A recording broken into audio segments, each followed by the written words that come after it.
The department.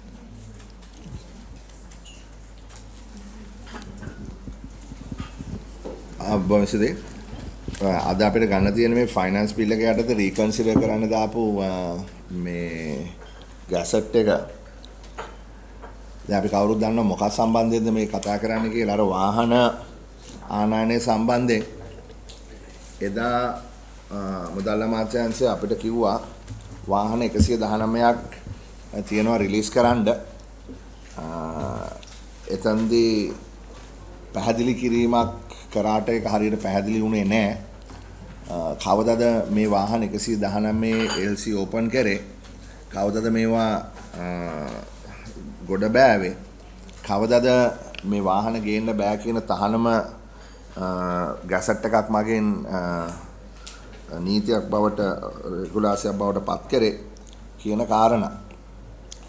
දැන් ඕගොල්ලෝ අපිට ලයිස්තුවක් එවලා තියෙනවා. මොකද අපි කිව්වා අපිට විස්තර එවන්න කියලා කවදද LC ඕපන් කරේ, කවදද නැව්ගත කරේ, කවදද ලංකාවට වාහන ගොඩ බෑවේ කියලා.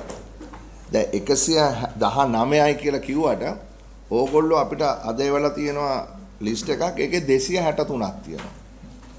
ඒක අපිට ඉස්සෙල්ලාම කියන්නේ 119 කොහොමද 263 වුනේ කියලා? සපත්තුමනි ඇත්තටම 119 තමයි අපිට අර මුල් ගැසට් එක අනුව අපිට ඉල්ලලා තිබිච්ච විස්තර අනුව ඊට පස්සේ අපි සම්පූර්ණ රේගු දෙපාර්තමේන්තුව ඇතුලේ තියෙන හැම ඩිවිෂන් එකකම තොරතුරු නැවත සමාලෝචනය කරා. ඊට පස්සේ අපිට අනිත් ඩිවිෂන්ස් වලත් එක්ක තමයි 263ක් ආවේ. පොඩ්ඩක් ඉන්න. දැන් ඕගොල්ලෝ ඇවිල්ලා අපිට කිව්වේ වාහන 119ක් තියෙනවා රිලීස් කරන්න ඕනේ කියලා. අපි එදා එක පාස් කරා නම් ඕගොල්ලෝ වාහන 263ම රිලීස් කරනවා. ඒක එහෙම වෙන එකක් නැහැ මේ සපත්තුමනේ. මොකද අපිට දීලා තියෙන රෙකෝඩ්ස් අනුව ඒවා රෙකෝඩ් වෙලා තියෙනවා. සතියකින් කොහොමද 119 263 උනේ? ඇත්තටම වෙලා තිබුණේ අර එක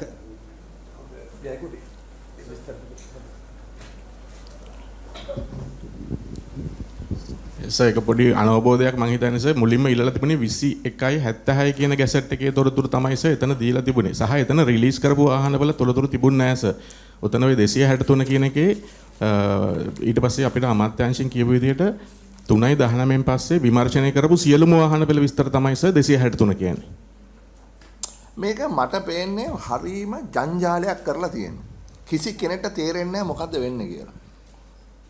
එක ගැසට් එකකින් තව ගැසට් එකක් ගැන කියනවා. ඒ ගැසට් එකෙන් තව එකක් කියනවා. ඊට පස්සේ රෙගුලාසි ගැන කතා කරනවා. ඊට වාහන 119 කියනවා. නෑ මෙහෙම දැන් අපිට පැහැදිලි දැන් මුලින්ම ආවේ 119 නේ ඉතිරිම පටන් ගමුකෝ. ඒතර 119න් පස්සේ දැන් 260 වෙන්න ඒ විස්තර ටික අපැහැදිලි නේද? නෑ දැන් මේගොල්ලෝ එකනේ කියන්නේ වෙන මේ දෙපාර්තමේන්තුවල තිබිච්ච ඒවාත් එකතු කරගෙන කියලා 263 හැදුනේ. සභාපතිතුමා කිව්ව විදිහට දැන් එදා අපි පාස් කරන 119 ඒතකොට මේ 260ම එතකොට එළියට ගිහිල්ලා නේද? දැන් බලනකොට 260ටත් වඩා තියනවද කියලා අපි දන්නේ. ඒක දැන් අධ්‍යක්ෂකතුමා දැන් ඊට අමතර දැන් තව තියෙන්න පුළුවන් නේ. නෑ දැන් ඇත්තටම සභාපතිතුමනි 260 අපි 119 නිවැරදි නොවන බව පිළිගන්නවා. ඒක වැරදීමක්. ඇත්තටම 263යි කියන එක නිවැරදි. මොකද සම්පූර්ණයෙන්ම අපි හැම ඒ කියන්නේ දැන් කස්ටම් එකේ වෙහිකල් බ්‍රාන්ච් එකේ D බ්‍රාන්ච් එකේ තියෙන නම්බර් එක තමයි ඔය 119 කියලා දීලා තිබෙන්නේ. ඒක කස්ටම්ස් DG ඔබතුමා වගකීමක් ඇතුවද මේ කතාව කියන්නේ? දැන් අපිට කිව්වනේ 119 කියලා. දැන් කියනවනේ 119 වැරදි 263ක් කියලා. ඒක සුඛා වාහන 150ක් වැඩි වෙලාට. නෑ ඔබතුමා මෙතනට ඉදිරිපත් කරන්න කලින් ඔබතුමා චෙක් කරේ නැද්ද? ඔබතුමාගේ කාර්යාලයේ මේක හරි ගාන මොකක්ද? සෝයිස් අනිත් එක D බ්‍රාන්ච් එකේ තිබුණේ 111 119 නෙවෙයි. ඒක කොහොමද 119 මෙතනින් නෑ. මේ පළවෙනි එක අපි එදා කරුණු කීපයක් සාකච්ඡා කළා. මතන්නේ එක මේ වාහනයක් ගේනවාද කියන එක ගැන ඒකේ ආරම්භය හැටියට ගත්තේ LC එක ඕපන් කිරීම. ඊළඟට එකිනෙකට වෙනස් ගැසට් නිවේදන 3ක් නැත්නම් 4ක් තියෙනවා. දැන් අපිට හරියට කියන්න මිස්ටර් නෝනිස් ඔය කවර ගැසට් නිවේදන වලට අනුවද 119 එන්නේ කවර ගැසට් නිවේදන වලට අනුවද 263 එන්නේ.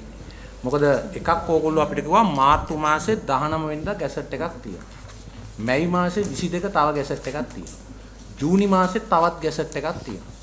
මේ ගැසට් වලින් අපි දැන් එදා මේක කල් දැම්මේ මේ ගැසට් පිළිබඳ තිබිච්ච අපහැදිලිතාවය නිසා. ඔබතුමාලගේ නීති අංශයත් එක්ක සාකච්ඡා කරලා කවර ගැසට් එකේ ඉඳන්ද මේ ඉලක්කම එන්නේ කියන එක හරියට නිශ්චිතව කියන්නේ නැත්තම් මේකේ ඔබතුමාලත් වැඩිකාරයෝ වෙනවා මේ කොමිටියේ අපි මෝඩයෝ වෙනවා මේක හරියට ඔබතුමාලා ඉදිරිපත් කළේ නැත්තම් ගරු සභාපතිතුමනි මම එකට පිළිතුරක් දෙන්නම් මම අනිල් ජයකොඩි නියෝජ්‍ය රේවි අධ්‍යක්ෂ මුලින්ම සභාපතිතුමනි මේක පටන් ගන්න 2020 මාර්තු 19 වෙනිදා මහ බැංකුව අධිපතිතුමා නිකුත් කරපු බැංකින් ඇක්ට් ඩිරෙක්ෂන් එකකින් ඒක 2020 මාර්තු මාසේ 19 වෙනිදා තෝරාගත්තු වාහන කීපයක් සඳහා LC ඕපන් කිරීම තහනම් කරනවා. ඒ වාහන වෙන්නේ කාර්, ජීප්, හයිඑස් වර්ගයේ වෑන්, ඩබල් කැබ් සහ මෝටර් සයිකල්. දැන් මහ බැංකුව අධිපතිතුමාට එතුමාගේ බැංකු පනත අනුව ඕකට බලයක් තියනවද ඔක් කරන්න? ඒ ගැසට් නිවේදනය නිකුත් කරන්න? ගැසට් නිවේදනයක්ද? ගැසට් නිවේදනයක් නෙවෙයි සභාපතිතුමනි. රෙගුලාසිය. Act direction. ඒ කියන්නේ ඕගොල්ලෝ ඒක ගැසට් නිවේදනයක් වුණොත් තමයි ඒක නීතියක් වෙන්නේ. ඒ කියන්නේ නීතියේ ප්‍රකාරව තමයි ගැසට් නිවේදනයක් වෙන්නේ. ගැසට් නිවේදනයක් නැතුව ඒවන්නේ චක්‍රලේඛයක් එහෙම නැත්නම් සර්කියුල් එකක්. ඒ කියන්නේ ඕගොල්ලෝ ඒක නතර වෙන එක විතරයි වෙන්නේ. ඒකට අනුකූලව ක්‍රියා නොකරන එක විතරයි වෙන්නේ. ඒතර මේ මාර්තු 19 කිව්වේ යම් වාහන ඇරෙන්න අනික් වාහන වලට LC අරින්න එපා කියලා. LC ඊට පස්සේ ඇරියාය කියන්නේ ඕගොල්ලෝ අභ්‍යන්තරයේ මේ දීපු චක්‍රලේඛනයට පටහැනිව ක්‍රියා කරලා තියෙන බව එහෙම LC අරලා තියෙනවා. දැන් අපිත් මෙතන ආපු එකඟතාවය තමයි LC ඇරීම තමයි වාහනයක් ගෙනීමේ උපත. හරි? එතකොට ප්‍රායෝගිකව අභ්‍යන්තර චක්‍රලේඛයට අනුකූලව මාර්තු 19 වෙනිදාට පසු LC අරලා තියෙනවා නම් ඒක චක්‍රලේඛයට පටහැටි. හරිනේ? ඔව්. හරි. දැන් යන්නකො ඉස්සරහට. ඊට පස්සේ මැයි මාසේ 22 වෙනිදා ගැසට්ටුවක් එනවා. මැයි මාසේ 22 වෙනිදා බලපෑවැත්වෙන පරිදි ට්‍රැක්ටර් හැර සියලුම වාහන ආනයනයේ తాවකාලිකව තහනම් කළා. TS කවුද ඒක? ආනයන අපනයන අධ්‍යක්ෂ ජෙනරාල්. එයාට එයාගේ පනත අනුවේ බලතේ දෙනවා. මුදල් අමාත්‍යවරයා තමයි ඒක ගැසට් එක නිකුත් කරලා තියෙන මුදල් අමාත්‍යවරයාට ආනයන අපනයන පාලක පනතයත්තේ බලය තියෙනවා රෙගුලාසිය. අන්න ඒක නීතියක්. ඒ කියන්නේ දැන් ආනයන අපනයන පාලන ඒ පනතට අනුකූලව ගහපු එක. දැන් ඔය දෙක අතර LC කීයක් කරලා තියෙනවා? ඔව් නෑ 3.19යි 5.22යි අතර.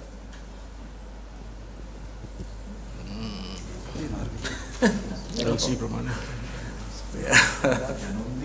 අයියෝ එදාට ඔය ටිකමනේ ඇහුනේ.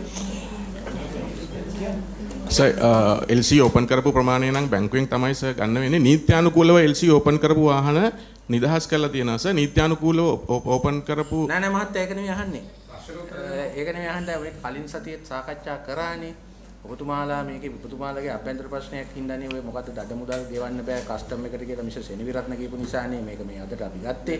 දැන් අපි අහන්නේ මේ 3 වෙනි මාසේ 19 වෙනිදා දීපු චක්‍රලේඛය ප්‍රකාරව ඒ යම් වාහන ප්‍රමාණයකට ගේන්න දුන්නා යම් වාහන ප්‍රමාණයක් ගේන්න එපා කිව්වා. එහෙම ගේන්න එපා කියපු ඒ චක්‍රලේඛයේ ප්‍රකාරව මේ මැයි 22 මේ ගැසට් එක වෙනකන් ගෙනාපු වාහන ප්‍රමාණය මොකද්ද? බැංකුවෙන් අහන්න බෑ මොකද දැන් ඔක කවද්ද ගත්තේ දැන් සතියක් විතර ඇතිනේ මේ එතකොට ඒක දැනගෙනනේ එන්න ඕනේ මේ සභාපතිතුමා නියෝගයක් දුන්නානේ සර් මේ 13 මාර්තු 13ට පස්සේ LC ඕපන් කළා නෑ සර් ඊට ඉස්සෙල්ලා ඕපන් කරපුවාට තමයි ගෙනන්න දීලා තියෙන්නේ ඒ කියන්නේ හරි අන්නේම කියන්නකෝ මාර්තු 19ට පෙර මිසක් පසු LC ඕපන් කළා නැත නෑ සර් එතකොට ඒව කොහොමද නීති විරෝධී වෙන්නේ ඒව නීති විරෝධී නෑ සර් ඒව නීති විරෝධී නෑ හරි එතකොට 19යි 22 අතර ඔය කියන චක්‍රලේඛයේ ප්‍රකාරව කිසිම වාහනයක LC ඕපන් වෙලා නැත. නෑ සර්. හරි වකීමෙන් කියන්නේ නෑ. දැන් සභාපතිතුමාට පුළුවන් ඔබතුමා වරප්‍රසාද කොමිටියට ගෙනියන්න ඕනේ. බොරුවක් එහෙම කියලා දුන්නොත්. හරි. දැන් කියන්නේ 5යි 22කින් පස්සේ තත්ත්වේ. 5යි 22 සර් ට්‍රැක්ටර් හැර අනිත් සියලුම වාහනවල LC ඕපන් කිරීම තහනම් කරා. LC ඇමෙන් කිරීම තහනම් කරා. සහ ඒ සියලුම වාහන තාවකාලික තහනමකට ලක් කරා. හරි. ඊට පස්සේ ජූනි මාසෙත් තව එකක් ගැහුවද? ජූනි මාසෙත් එකක් ගැහුවා. ජූනි මාසෙක කවද්ද ගැහුවේ? 6යි 26 සර්. ගැසට් එකක් ගැහුවා නේ? ගැසට් එකක්. ඒකේ මොකද්ද කළේ? ඒකේ සර් ෆ්‍රීසර් ට්‍රක් කියන කාණ්ඩය නිදහස් කරා. මොකද ප්‍රීසර් නිදහස් කළා. හරි. ඒක හරිනේ. එතකොට සර් මම විසින් තව ගැසට් ගහලා තියෙනවද මීට අනුව? ඔව් සර් ජූලි මාසෙත් ගහලා තියෙනවා. ජූලි මාසේ මොකද්ද ගහලා තියෙන්නේ? ජූලි මාසෙත් සර් යම් කිසි වාහන ප්‍රමාණයක් ආයි නිදහස් කරලා තියෙනවා. යම් කිසි වාහන නෙමෙයි මහත්තයා අහන්නේ. මොන වාහනද කියලා අහන්නේ. යම් කිසි වාහන කියලා මේ අපි පොක පේන දකින්නේ හරියට කියන්න මොන වාහනද කියලා. සර් ඒකේ දුන්නේ සර් පේමන්ට් ටර්ම් එක දවස් 365ක් දීලා තියෙනවා. අන්න ඒ දවස් ඒ කියන්නේ ඒක මුදල් මේ ගැටලුවන්නේ. මුදල්. ඒක වාහන කාණ්ඩ වලට මොකුත් හානියක් වෙලා නැහනේ. නෑ සර්. හරි. දැන් නෑ ඒක නේද වාහන කැටගරි වෙනස් මේ 119 සභාපතිතුමා ප්‍රකාශ කළ පරිදි මේ 119 5.22යි 6.26යි අතර LC අරපු ඒවද එහෙම නැ 263 කවදා LC අරපු ඒවද මේ ගැසට් 4 ඔච්චරනේ තියෙන්නේ ගැසට් ඔය 4 ඇතුළත මේක වැටෙන හැටි පොඩ්ඩක් මේ අපේ සභාවට පැහැදිලි කරලා දෙන්න සභාපතිතුමා ඇහුවේ ඕක නේද මම පොඩ්ඩක් අපි කාලනාස්ති කරනවා දැන් මම ඊට කලින් අහන්න ඕනේ මෙතන මේ වැරදීමක්ද මේ LC number and LD date කියලා තියෙන LC date ද ඔව් sir LC date sir LC date දැන් මෙතන දීලා තියෙන ලයිස්තුවේ LC date තියෙන්නේ අප්‍රේල් 6 වෙනිදා ඉඳලා මැයි සමා වෙන්න මැයි ජූනි ජූලි 25 වෙනකම් සර් ෆ්‍රීසර් ට්‍රක් වලට ඕපන් කරන්න දුන්නානේ සර් ජූලි 26 වෙනකම් ඒකයි සර් මේකේ තියෙන ෆ්‍රීසර් ට්‍රක් කියන්නේ බොංගෝ ට්‍රක් මැස්ඩා බොංගෝ කියන ෆ්‍රීසර්ද Isuzu Elf කියන ෆ්‍රීසර් ට්‍රක් එකක්ද? ෆ්‍රීසර් ට්‍රක් එකක් වෙනවා. යටියක් තියෙන Elf කියන ට්‍රක්. Elf කියන ෆ්‍රීසර් ට්‍රක් එකක්ද? Isuzu ෆ්‍රීසර් ට්‍රක් සුත් තියෙනවා සර්. දෙකම තියෙනවා සර්. ඔව් නෝමල් එකක් තියෙනවා මේකක් තියෙනවා. දැන් මේවා වෙන්න ඕනේ ෆ්‍රීසර් විතරයිනේ. ෆ්‍රීසර් විතරයි සර්. මේක ෆ්‍රීසර් නෙමෙයි නේ මම. මේ ෆ්‍රීසර් ට්‍රක් කියලා වෙනම තියෙනවා. සර් බැංකුවකට LC එකක් ඕපන් කරන්න බෑ එදාට පස්සේ සර්. සභාපතිතුමා දැන් මේ ඒවරි වෑන් කියන ෆ්‍රීසර් ට්‍රක් එකක්ද? නෑ සර්. එන මේ තියෙන්නේ. ඒ මේ ඔක්කොම මේ 24 වෙනිදා ජූලි මාසෙනේ ඕපන් කරලා තියෙන LC. කොයිද කියන්නේ? දැන් උදාහරණයක් ගත්තාම දැන් බලන්න අප්‍රේල් මාසේ Nissan van, Daihatsu truck, Nissan Clipper. ඔව් සර් මැයි 22ට ඉස්සෙල්ලානේ සර්. මැයි 22ට ඒ කියන්නේ මැයි 22යි අරකයි අතරේ. දැන් බලන්න මම මේ උත්තර දෙන්න කලින් මම මේක අහන්නම් මේ 21යි 71යි ඇලයිරක් 5 කියන ගැසට් එකෙන් කියනවා මේ ඊට කලින් ගහපු ගැසට් එක. ඒ කියන්නේ සමා වෙන්න මට වැරදුනා. මැයි මාසේ 22 වෙනිදා ගැසට් එක ගහනවනේ. හරිනේ. මැයි මාසේ 22 වෙනිදා ගැසට් එකෙන් ගහලා මොකද්ද ඕගොල්ලෝ කරන්නේ? අප්‍රේල් මාසේ 16 වෙනිදා ගහපු ගැසට් එකේ ආවත්කාලීන කරනවා. ඒක හරියද? සර් ගැසට් ගහන්නේ අපි නෙවෙයි සර් අපි නීතිය ක්‍රියාත්මක කරනවා. ඒ ගැසට් ගහන අය කතා කරන්නේ. ඔයා කතා කරන්න එපා නේද ගැසට් ගහපු කෙනා කතා කරන්න. ගාවුද ගැසට් එක ගහුවේ. මේකසේ මුලින්ම ශ්‍රී ලංකා මහ බැංකුවෙන් බැංකු වලට මේ ඩිරෙක්ෂන් එකක් ඉෂුව කරලා තියෙනවා. 3.19න් පස්සේ LC ඕපන් කරන්න එපා කියලා ඔය කියපු අර වාහන එක කැටගරි එකකට අනිත් කැටගරි එකට LC ඕපන් කරන එක නිදහසේ ඇවිල්ලා තියෙනවා. ඊට පස්සේදී 5.22 ආනයන අපනයන පාලන පන්තියත්තේ තමයි ආනයනේ සීමා කරන්න පුළුවන් ඉන්නේ. අරක බැංක් ඩිරෙක්ටිව් එකෙන් LC විතරයි වෙන්නේ. ඒ නිසා ආනයන අපනයන පාලන පනතයත්තේ 5.22 ගැසට් පත්‍රයක් ඉෂුව කරලා තියෙනවා. සියලුම වාහන LC ඕපන් කිරීමත් BL කිරීමත් කස්ටම් එකෙන් ක්ලියර් කිරීමත් සියලුම දේවල් ප්‍රොසීඩ් කියන වචනේ යට තමයි ගහලා තියෙන්නේ. සියලුම දේවල් ඒ කියන්නේ එකම වර ලංකාවට වාහන නිදහස් වීම කස්ටම් එකෙන් සම්පූර්ණයෙන්ම නවත්තලා තියෙනවා. එතකොට LC ඕපන් වෙන්නෙත් නැහැ. BL කරපුවා නිදහස් ඒ කියන්නේ පටවපුවා නිදහස් වෙන්නෙත් නැහැ. කස්ටම් එකෙන් ක්ලියර් වෙන්නෙත් නැහැ. 5.22 සියලුම දේවල් නවත්තලා තියෙනවා.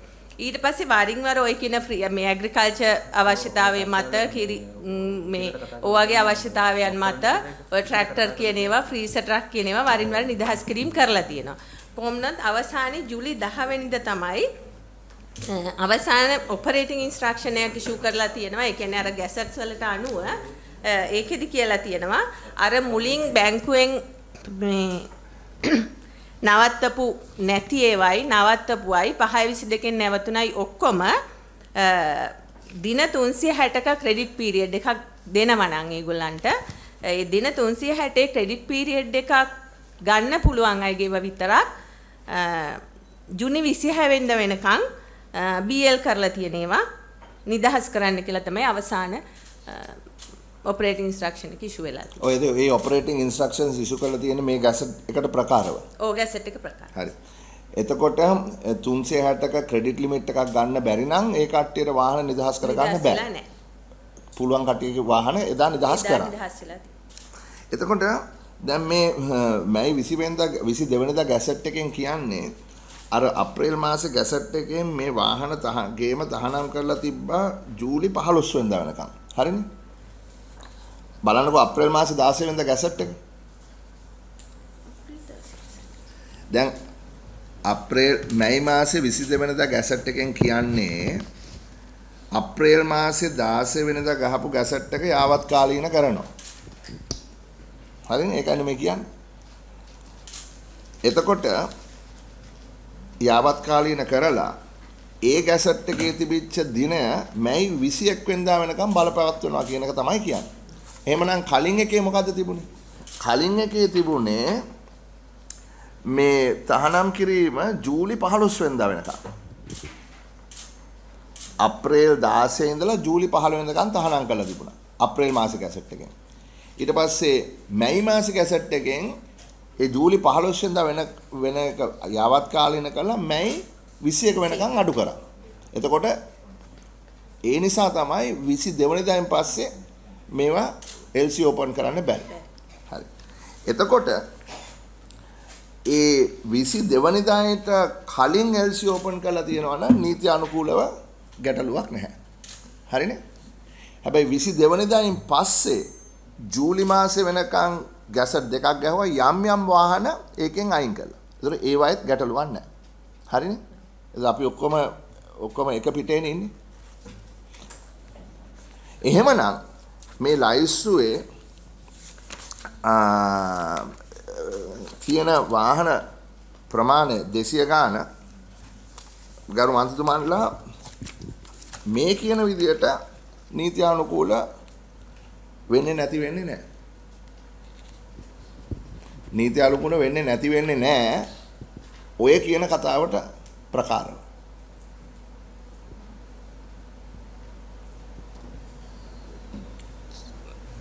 ගරු සභාපතිතුමනි මේ ජූලි මාසේ 10 වෙනිදා ආනයන අපනයන පාලන දෙපාර්තමේන්තුවෙන් ඔපරේටිං ඉන්ස්ට්‍රක්ෂන් එකක් නිකුත් වෙලා තියෙනවා මැයි 22 ගැසට් එකට අනුව.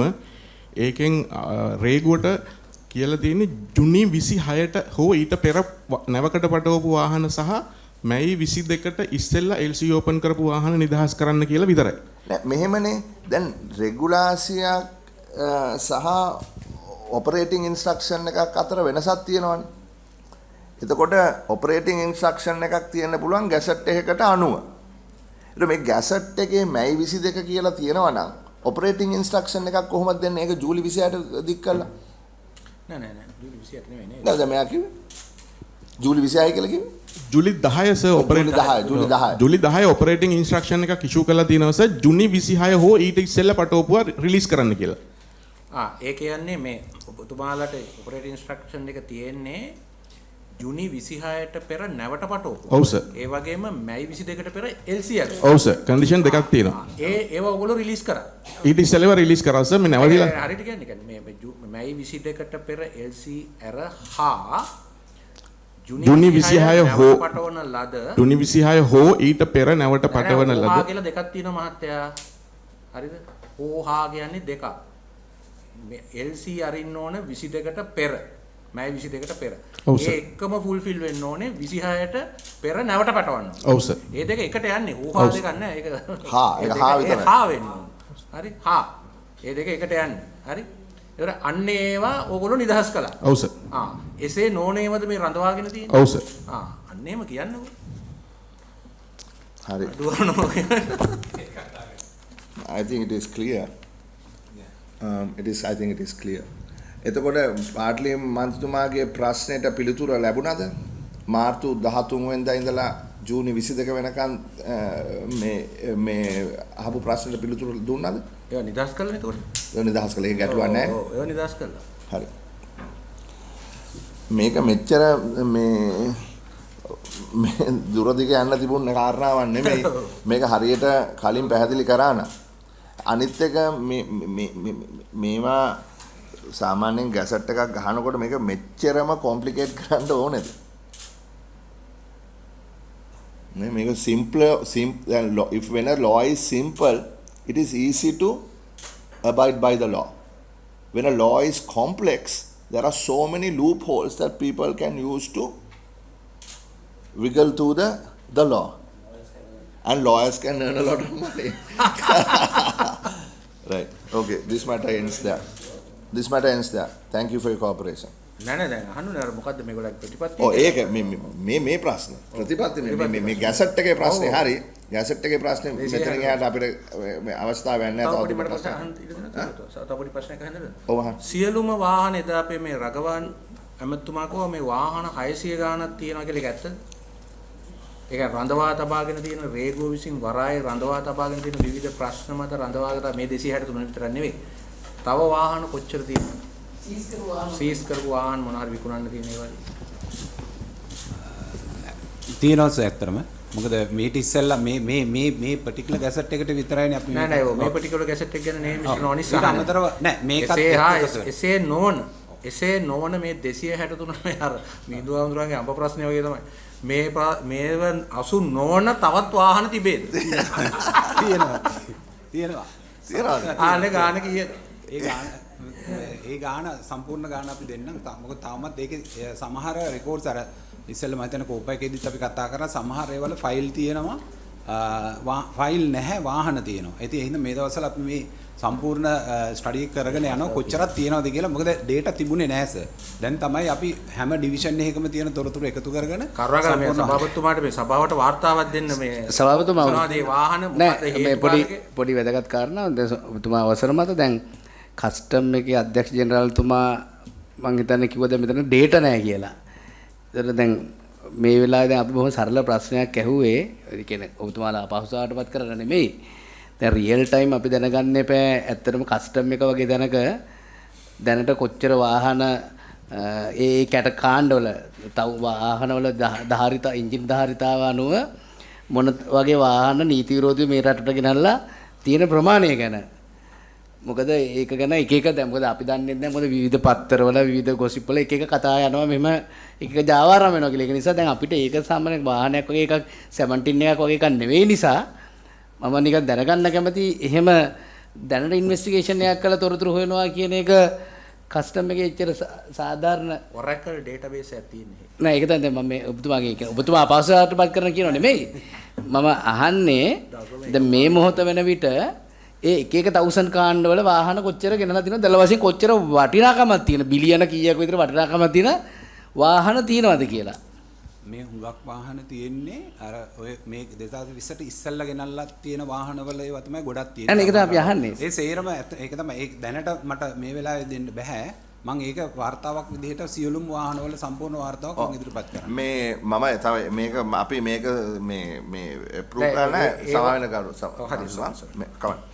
ඒක කන්ඩිෂන් එකක් මත ඒ තමයි දැන් මෙතන මම මේක බලනකොට මේකේ තියෙන්නේ මේ ෆ්‍රීසර් ට්‍රක් කියන එක ෆ්‍රීසර් ට්‍රක් කියලා සමහර ඒවායි තියෙනවා සමහර ඒවායි ෆ්‍රීසර් ට්‍රක් කියලා නැහැ. ඔබතුමා බාර ගන්න ඕනේ ඒ වගකීම මෙව්වා මේ රිලීස් කරන ඒවා ඇත්ත වශයෙන්ම ෆ්‍රීසර් ට්‍රක් තමයි කියලා. මොකද කලින් මං අහගෙනයි ෆ්‍රීසර් ට්‍රක් කියලා බොරුවට ෆ්‍රීසර් එකක් හයි කරලා ගෙනල්ලා ගැලුවායින් පස්සේ ෆ්‍රීසර් එකක් ඒක ෆ්‍රීසර් එක නෑ වෙනම.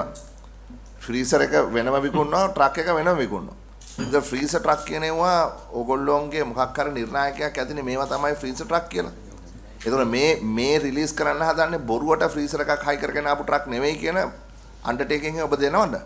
අනිවාර්යෙන් බලලා දෙන්න පුළුවන් සර්. අනිවාර්යෙන්. ඒ කියන්නේ 263න් ඔය රිලීස් කරපු අය මේ සභාපතිතුමා කියන්නේ ඔයා ගිහලා ඒක පර්සනලි ඉන්ස්පෙක්ට් කළා මේ ඉන්බිල්ට් ප්‍රීසර් ට්‍රක්ද නැත්නම් මේ වර්ග කෑල්ල ගලවලා මෙහාට විකුණන්න පුළුවන්ද කියලා එහෙමද කියලා බලන්න. ඔව් අර නෝර පාරේ යනකොට තියෙනවානේ ෆ්‍රීසර් ටික ගලවලා විකුණන වෙන කෑගල්ල හරිය තියෙන දිගටම මොළ කොට නේද? ගරු සභාපතිතුමනි මේ අපි බලන්නේ රේගුවෙන් නිදහස් වෙනකොට ඒවා සියලු දේවල් පරීක්ෂා කරලා බලනවා ගරු සභාපතිතුමනි. මේ ගොඩාක් අවස්ථාවල වෙන්නේ ඒගොල්ලෝ නිදහස් කරලා එළියට ගෙනිච්චට පස්සේ ඒකේ කෑලි ගලවලා ඉවත් කරනවා. ඊට පස්සේ සාමාන්‍ය ලොරියක් බවට ආහාරවල ඒක විකුණනවා. ඒකනේ මාත්‍යා ඕගොල්ලෝ ය RME එකයි ඒවයි සම්බන්ධ තියෙන එපා. ඕගොල්ලන්ට අරස් කරන්න පුළුවන් නේ ඕන වාහනයක්. ඔයාලා පනතෙන් බරදල් තියෙනවනේ. ඕගොල්ලන්ට එවැනි ආකාරයේ වෙනස් කරලා භාවිතේ වෙනස් කරලා තියෙනවා නම් ඒකට අදාළ බදු ගෙවලා නැත්තම් ඕගොල්ලන්ට ඕන වාහනයක් අරස් කරන්න බලය ඕගොල්ලන් පනතෙන් තියෙනවනේ.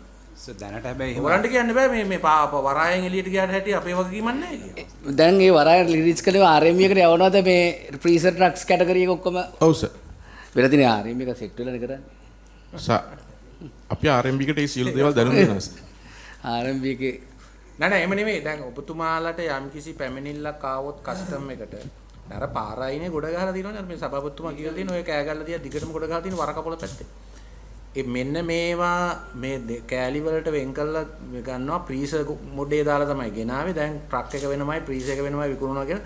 ඒවා ගිහිල්ලා පරීක්ෂා කරලා බලලා අත්අඩංගුවට ගැනීමේ බලය ඔයගලන්ට තියෙනවනේ. නැද්ද? තියෙනවා. ඒකනේ පනතෙන් එක දීලා තියෙනවා. ඇයි ඒවා කරන්නේ නැත්තේ යන්නේ? ඒකනේ ප්‍රශ්නේ. ඒ රිලීස් මේවා මේ හොරෙන් හංගලා මේ අතේට තියාගෙන වරනකොට අර පාරයිනේ නේද? අර නෝර පාරයිනේ යනකොට දාලා තියෙන්නේ. ඔව් අර වරකපොළ පැත්තට පෑලිය කොට වරකපොළ දිගටම තියෙන්නේ. ඔය වාහන අමතර ඒ රිලීස් කරපු වාහන RME එකත් එක්ක ඩබල් චෙක් කරලා බලනවා. එහෙම සිස්ටම් එකක් නෑ සර්. ගරු සභාපතිතුමනි අපිට මේ අපි රිලීස් කරන අවස්ථාවේදී තිබ්බොත් තමයි අපිට නීත්‍යානුකූල වෙන්නේ. එහෙම ගෙලියට ගෙනිච්චට පස්සේ ගැලුවට පස්සේ අපිට රේගු ආඥා ප්‍රණතෙන් මේ සභාපතිතුමා පොඩි ප්‍රශ්නයක්. රේගුවෙන් පැත්තේ මොකද ඒකට වගකීමක් නැහැ. සර් ඩියුටි ගෙවලා තියෙන්නේ නියම ගේන වෙලාවෙ සර්. ඒක ප්‍රශ්නේ මේක අන්න එකයි ගැටලුව. රේගු ආඥා පනත උල්ලංඝනය කිරීමක්. දැන් වාහනේ පර්පස් කියලා එකක් ගහලානේ තියෙන්නේ. ඔයගොල්ලන් කස් දෙක එකේ ඔක්කොගෙම. හරිද? ඒතකොට මේ පර්පස් එක වෙනස් එකක් විදිහට පාවිච්චි කරනවා නම් ඒකට ඕගොල්ලන්ගේ කස්ටම් එකේ වෙච්ච හානියක් නේ. වංචාවනේ. ඒක ඕගොල්ලන්ට බැහැ කියන්නේ. සභාපතිතුමා තප්පරසම දැන් මේ අධ්‍යක්ෂණාලතුමා ඔබතුමාලා දැන් ෆ්‍රීසර්ස් කියලානේ රිලීස් කරන්නේ. එතකොට ඔබතුමාලා ෆ්‍රීසර්ස් කියලා රෙජිස්ටර් කරාම ඒක ලියාපදිංචි වෙන්න ඕනෙත් RMB එකේ ඒ විදිහටනේ. එතකොට එහෙම ෆ්‍රීසර්ස් කියලා රිලීස් කරලා RMB එකේ එක ලොරි එකක් හැටියට ට්‍රක් එකක් හැටියට රෙජිස්ටර් වුණා නම් ඔබ දැන් ඔබතුමාලගේ RMB එකත් එක්ක දැන් අලුත් සිස්ටම් එක හැටියට ඉන්ටර්ලින්ක් කරලා තියෙනවනේ ඒක අහුවෙන්නේ නැද්ද? එහෙම රෙකන්සිලේෂන් එකක් වෙන්නේ නැහැ මේ වෙන්නේ නැහැ. හරි අපි සභාපතිතුමා දැන් මේ අපිට බැරිද මේගොල්ලන්ටම කියලා RMB එකෙන් අහගන්න කියලා. ඒ ඩිරෙක්ටිව් එක දැන් දෙනවා. මේ yes මේගොල්ලන්ට කියන්න මේ අවපු රිලිස්ට් එකෙන් කීයක් මේ විතර රිලිස්ට් වෙලා තියලා ගෙන්නන්න කියලා.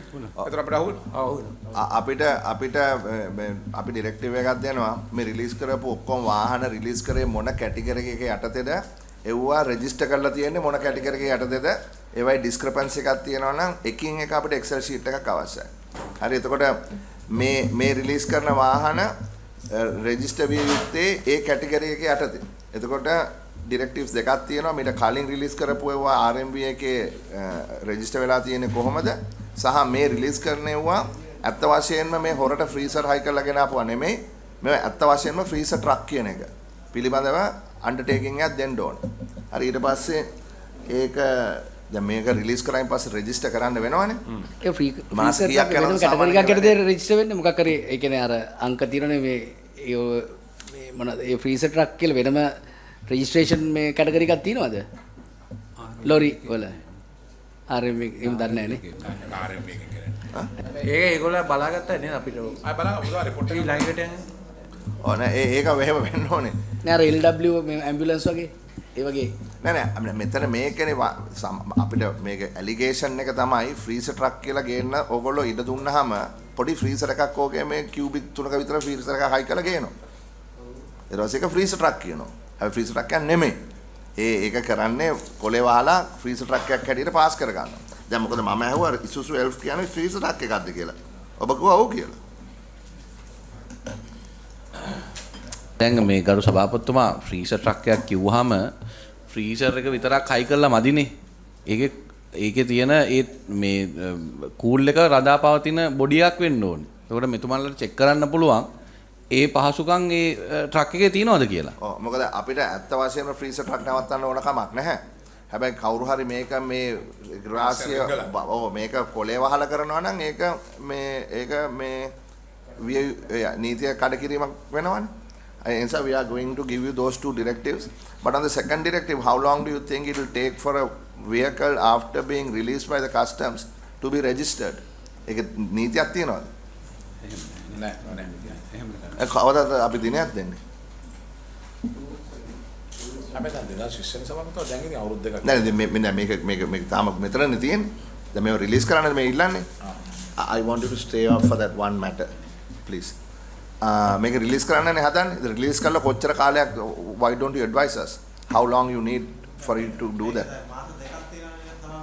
ඔව්. හරි. මාස 3ක් අපි දෙන්නද? It will get registered within 3 months. 3 months is sufficient. Right. So second lot for 3 months, the other one immediately. Yeah? Right. Thank you. So people who have come for this particular purpose can leave the meeting. Thank you very much. Ilangata, I'll take the second one. Custom කෑ යවන්න බා. Ah? Custom general තියාගන්න. ඔව්. යාගෙන් පස්සේ තියෙන 150. මට අත වශයෙන් මේක අමතක වුණා. මට ඒ පොයින්ට් එකට යන්න අමතක වුණා. ඒක දෙවෙනි පොයින්ට් එක මේකට අදාළ නැති වුණාට අපි ගිය පාර කතා කරපු දේ තමයි සෙනවිරත්න නියෝජ්‍ය ලේකම්තුමා කිව්වා මේක අපි මෙහෙම දීලා දාමු. එතකොට මේ යම්කිසි ප්‍රමාණයක් රජයට ලැබෙනවා. නැත්තම් වෙන්නේ ඔය කස්ටම් එකේ නිලධාරීන්ට 150ක් යනවා කියලා. ඒක ගැන ගරු සභාපතිතුමා මගේ අදහස මේකයි මම එදත් විරුද්ධ වුණා ඒකට. හේතුව මේවා රජයේ නිල නිවේදන විසින් නතර කරපුවා මිසක් කස්ටම් එකේ නිලධාරීන් විසින් විමර්ශන කරලා ඒගොල්ලන්ගේ හපංකමකින් අල්ලගත්ත ඒවා නෙවෙයි. ඒ නිසා ඒගොල්ලන්ට එහෙම ක්ලේම් එකක් කිරීමේ හැකියාවක් නැහැ. එක. දෙක මේ ආණ්ඩුවේ නීති වෙනස් කරන්න මේ අභ්‍යන්තර තියෙන පොඩි එකඟතාවයන් නිසා. ඒ කියන්නේ යම්කිසි හොරබඩුවක් අල්ලාගෙන ඒකෙන් ලැබෙන ධනෙන් 150ක් කස්ටම් ඔෆිසර්ස්ලාට ලැබෙන්න ඕනේ කියලා තියෙන ඒ එකඟතාවයට අපි මෙතන පාර්ලිමේන්තුවේ මේ ඒකට බය වෙලා මේ පාර්ලිමේන්තුවේ පනත් වෙනස් කරන්න ඒම කරලා මේවා කරන්නට මම නම් තරයේ විරුද්ධයි. ඒක මොකද ඒ මුදල් අමාත්‍යාංශයේ අභ්‍යන්තර ප්‍රශ්නයක්. හරි. ඒ පනතක් වෙනස් කරලා එහෙම දෙයක් කරගන්න අවශ්‍යතාවය තියෙනවා නම් ඒක අපි කරමු. ඒක කිසිම ගැටලුවක් නැහැ. මේ රජයට ආදායමක් ලබා දෙන්න. මේ කස්ටම් ඔෆිසර්ස්ලාට බය මේවා වෙනස් කරන එක වැරදි. කස්ටම් එකත් එක්ක එහෙනම් කතා කරගන්න ඕනේ මුදල් අමාත්‍යාංශය. මේවා ප්‍රසිද්ධ වෙන්දේසි විකුණලා ඒ ආදායම බෙදා හදා ගන්න. අතන මම හිතන්නේ කස්ටම් එකට අයිතියක් නැහැ මේ එහෙම 150ක් ක්ලේම් කරන්න. අපි ආමු ගරු සභාපතිතුමා මම ක්‍රමවේදයක් තියෙනවද කියලා. ගරු සභාපතිතුමා මම පොඩි උත්තරයක් දෙන්නද ඒකට?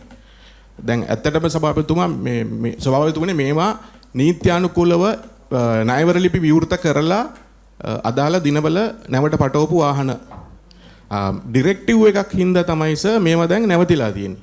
ඒවා ඒ කියන්නේ මුහුදේ ෆ්ලෝට් එනකොට ජුනි 26 පටවලා ජුලි 25 ලංකාවට එනකොට ජුලි 10 නැව වරාය මැද මුහුද මැද තියෙද්දි තමයි සර් ඩිරෙක්ටිව් එක එන්නේ. එතකොට ඉම්පෝට් එකේ අර ලෙජිටිමේට් එක්ස්පෙක්ටේෂන් කියන එක හොඳටම තියෙනවා. එතකොට මේවා නීත්‍යානුකූල වාහන ඒ ගේන අවස්ථාවේ ඔපරේටිව් ඉන්ස්ට්‍රක්ෂන් එක නිසා තමයි මේවා නැවතිලා තියෙන්නේ. සර් මේ බැංක් කිසිම රේගු නිලධාරියෙක් බදු මුදල් තාගේ මුදල් බලාපොරොත්තු වෙන්නේ නැහැ සර්. එකම දේ රේගු අධ්‍යක්ෂ ජෙනරාල්තුමාට බලය තියෙනවා සර්. මේවට ඩොකියුමන්ට්ස් ඒ කියන්නේ කස් ඩෙක් එකක් ඉදිරිපත් කරලා ඩියුටි අරගෙන රිලීස් කරන්න. ඒකට එකම බාධාව තියෙන්නේ සර් ආනයන අපනයන පාලකතුමාගේ අර ඩිරෙක්ටිව් එක බැංකුව වලට තියෙනවා ඩොකියුමන්ට්ස් නිදහස් කරන්න එපා කියලා. අන්න ඒ බාධාව ඉවත් කරලා දෙනවා නම් નિયમિત බදු මුදල් අය කරගෙන මේ වාහන ආනයනකරුවන්ට නිදහස් කරන්න පුළුවන් සර්. රේගු නිලධාරීන්ට 7-5කවත් ෆයින් චාර්ජ් එකක් යන්නේ නැහැ. නැතුව. ඔය දැන් ඒක වෙනවනේ. නෑ ඒ ඔප්ෂන් එක ගැන මොකද මිස්ටර් නිවිරත්න කියන්නේ? ඒකෙන් කොයිකද ආණ්ඩුවට වාසි? දැන් ඔබතුමාලාගේ ඔප්ෂන් එකද දැන් ඔය දැන් කියපු එක? නෑ දෙකම කැල්කියුලේෂන් ඇතුලේ මේ එකක් තමයි දැන් මේවා 4 ෆීට් කළොත් අපිට අර මොනවාද ඩොලර් එළියට යන එක නවතිනවා නේද? ඕකට ඇතිනේ ඩොලර් ගාණක් මේ බැංකු වලින් එළියට යන්න කීයද කියලා මම දන්නේ නැහැ. කීයක් හරි ඇතිනේ ඔය වාහන 260 ගාණට 4 ෆීට් කළා ඔප්ෂන් කරොත් ඒක නවතිනවා. නෑ ගරු මන්ත්‍රී දැන් මේක යන කිදිරි දැන් ඔක නීත්‍යානුකූල නම් කස්ටම් ඔෆිසර්ස්ලාට ඒක ගැන ක්ලේම් එකකුත් නැත්තම් ඉතින් ඒක කරන්නකෝ. දැන් මෙතන ඔබ උත්තර දෙන්න කාලෙ මිස් සෙනරත් මේක 4 ෆීට් කරන දැන් බෑනේ. නෑ මං කියන්නේ එහෙම කරනවා නම් ඔව් දැන් මේක කරන්න පුළුවන් සභාවෙත්තුමා. එතකොට ඒක නඩු කියලා ඒක දිග ප්‍රොසෙස් එකක් යන වැඩක්. ඒ කියන්නේ එකින් එක වාහන වෙනම නෑ මෙතන නැචරල් ජස්ටිස් එකක් තියෙන්න ඕනේ කියලානේ අර පුද්ගලයා මේ ඩෙපිටි කමිෂනර් කිව්වේ ඒක තර්කය හරිනේ මුහුදේ තියෙද්දි මේක වෙනස් කරන්න ඒකනේ උනේ. දෙකක් තියෙන සභාවේ දැන් 4 ෆීට් කරලා ඔක්ෂන් කරන්න ගියොත් එහෙම අපිට එන්නේ ඇත්තටම රජයට එන්නේ 30%යි. දැන් මේ වැඩේදී වෙන්නේ ඒ කියන්නේ අපි කියමු 100ක් ගෙනාව නම් ටැක්ස් එක 100 නම් 200න් 130යි. ඒ කියන්නේ 160යි. එතකොට මේ වැඩේ නම් ටැක්ස් එක 100 නම් 100ම එනවා. එතකොට රෙවුණු පැත්තෙන් රජයට වැඩිපුර වාසියක් එනවා. එතකොට ක්‍රම දෙකක් කරන්න තිබුණා. එකක් ඔය දැන් දාලා තියෙන ක්‍රමය කරන්න ඔය වැඩේම කරන්න තිබුණා. ඉම්පෝට් එක්ස්පෝට් කන්ට්‍රෝල් එකේ අර තිබුණ සර්කියුලර් එක රිවයිස් කළා නම් ඒ වැඩේ කරන්න එදා තිබුණා. ඒක ඒ වෙලේ කළේ නැහැ නේද? හරි නේද? නෑ දැන් අර මේ ප්‍රශ්නේ නෑනේ මිස් සෙනවිරත්න දැන් කස්ටම් එකේ දැන් මේ ප්‍රධානියයි අර අනුප්‍රධානියා කිව්වනේ ඒගොල්ලෝ ක්ලේම් කරන්නේ නෑ මේක කියලා. නෑ ඒක කරන්නේ සර් ආමෙත්තම අර මොකද ඉම්පෝට් එක්ස්පෝට් කන්ට්‍රෝල් එකේ සර්කියුලර් එක ඇමෙන්ඩ් කරන්න ඕනේ. ඒක ඇමෙන්ඩ් ඒක සර්කියුලර් කියන්නේ අභ්‍යන්තර එකක් නේ. ඒක පුළුවන් හෙට උදේ කරන්න ඕන. කතා ඉවරනේ. ඒක තමයි මං කියන්නේ. ඒක ඇමෙන්ඩ් කරන එක මේ මහ ලොකු පනත් වෙනස් කරන කතාවක් නෙවෙයිනේ. සර්කියුලර් එක කරන්නේ හෙඩ් ඔෆ් ඩිපාර්ට්මන්ට්. එයාට කියන්නේ ඒක ඇමෙන්ඩ් කරලා ලියුම යවන්න. කළා ඕගොල්ලෝ ඔය බද්ද අරගන්න. නෑ දැන් හම්බ වෙනවනේ. නෑ දැන් පොඩ්ඩක් ඉන්න. දැන් ඒ ලියුම එමෙන්ඩ් කරන එකේ ගැටලුවක් තියෙනවා තව. දැන් පුළුවන්. ඒ සර්කියුලර් එක එමෙන්ඩ් කරන එකේ ප්‍රශ්නයක් තියෙනවද අධ්‍යක්ෂකතුමිය? රෙගියුලේෂන් එකක් ගන්න ඕනේ සභාපතිතුමා. රෙගියුලේෂන් එක ගහලා රෙගියුලේෂන් එක අයින් කරන්න පුළුවන්. දැන් රෙගියුලේෂන් ගහන්නේ නැතුවනේ ඕගොල්ලෝ පොඩ්ඩක් ඉන්න. ඕගොල්ලෝ රෙගියුලේෂන් ගැහුවේ නෑනේ ඔය දින වෙනස් කරන්න. ඕගොල්ලෝ ඕක තහනම් කරේ රෙගියුලේෂන් එකකින්ද? ගැසට් එකේ තියෙනවා ඒ නෑ මම අහන ප්‍රශ්නෙට උත්තරේ දෙන්නකෝ. ඔය තහනම කරේ රෙගියුලේෂන් එකක් හරහාද නැත්නම් ඉන්ටර්නල් මේ සර්කියුලර් එකක් හරහාද? දෙකම තියෙනවා. කොටසක් දැන් 522 ගැසට් එකක් නේ. 522 ඒක නෙමෙයි අපි කතා කරන්නේ. අපි කියන්නේ අපි ඒක ගන්න මේ කතා කරන්නේ. අපි කියන්නේ ඔබතුමිය විසින් ඉදිරිපත් කරලා තියෙන ඔපරේටිං ඉන්ස්ට්‍රක්ෂන් එක. ඔපරේටිං ඉන්ස්ට්‍රක්ෂන් එක ඉදිරිපත් කරේ මම කලිනුත් ඇහුවා අර ගැසට් එකට ප්‍රකාරව. ඉතින් නමුත් ගැසට් එකක් ගැහුවේ නැහැ. රෙගුලේෂන් එකක් ගැහුවෙත් නැහැ. දැන් එහෙනම් ඒක ඉවත් කරන්න මොනවටද ගැසට් එකක් හෝ රෙගුලේෂන් එකක් අවශ්‍ය වෙන්නේ? ඒ ඔපරේටිං ඉන්ස්ට්‍රක්ෂන්ස් දෙකට අවශ්‍ය වෙන්නේ නැහැ සභාපතිතුමා. ඉතින් ඇයි දෙන්න බැරි? හැබැයි 522 ගැසට් එකකුත් රිෆර් කරලා තියෙනවනේ. ඇයි 522 රිෆර් කරලා නේ මේ ඔබතුමිය ඒක නැවැත්තුවේ? ඇයි ඒක 522 රිෆර් කරලා දැන් ඒක විවෘත කරන්න බැරි? නෑ දැන් මේගොල්ලෝ කියන්නේ සභාපතිතුමා මේ මොකක්ද අපේ මේ මෙතුමිය මේ මොකක්ද පදවියත් මට කියවෙන්නේ මේ ඒ එතුමිය විසින් අපනයන පාලකතුමිය විසින් නිකුත් කරන ලද රෙගියුලේෂන් එක නිසා තමයි අරව නීති විරෝධී හරි මොනවා හරි කාණ්ඩ රෙගියුලේෂන් එක නෙමෙයි නේද මන්ත්‍රීතුමා? හරි whatever the circular. එතකොට දැන් එම මගේ යෝජනාව එම ඔය වාහන 263ට අදාළ කොටස පමණක් ඒ සර්කියුලර් එක රිසින් කරලා අලුත් සර්කියුලර් එකක් ගහලා අපි මේකේ බදු අය කර ගැනීමට මේ ෆැසිලිටේට් කරන්න. ඔව් ඇයි බැරි ඒක කරන්නේ? එතකොට අපිට වැඩි ආදායමක් ලබා ගන්න පුළුවන්. සෙනවිරත්න මහත්තයාට ගන්න පුළුවන්. ඒක කරන්න එපා එන්න මෙතෙන්. නෑ මට අපනායන පාලකතුමිය කියන්න ඒක කරන්න බැරි යම්කිසි හේතුවක් ඔබතුමියට තියනවාද කියලා? Is there any reason why you cannot do that?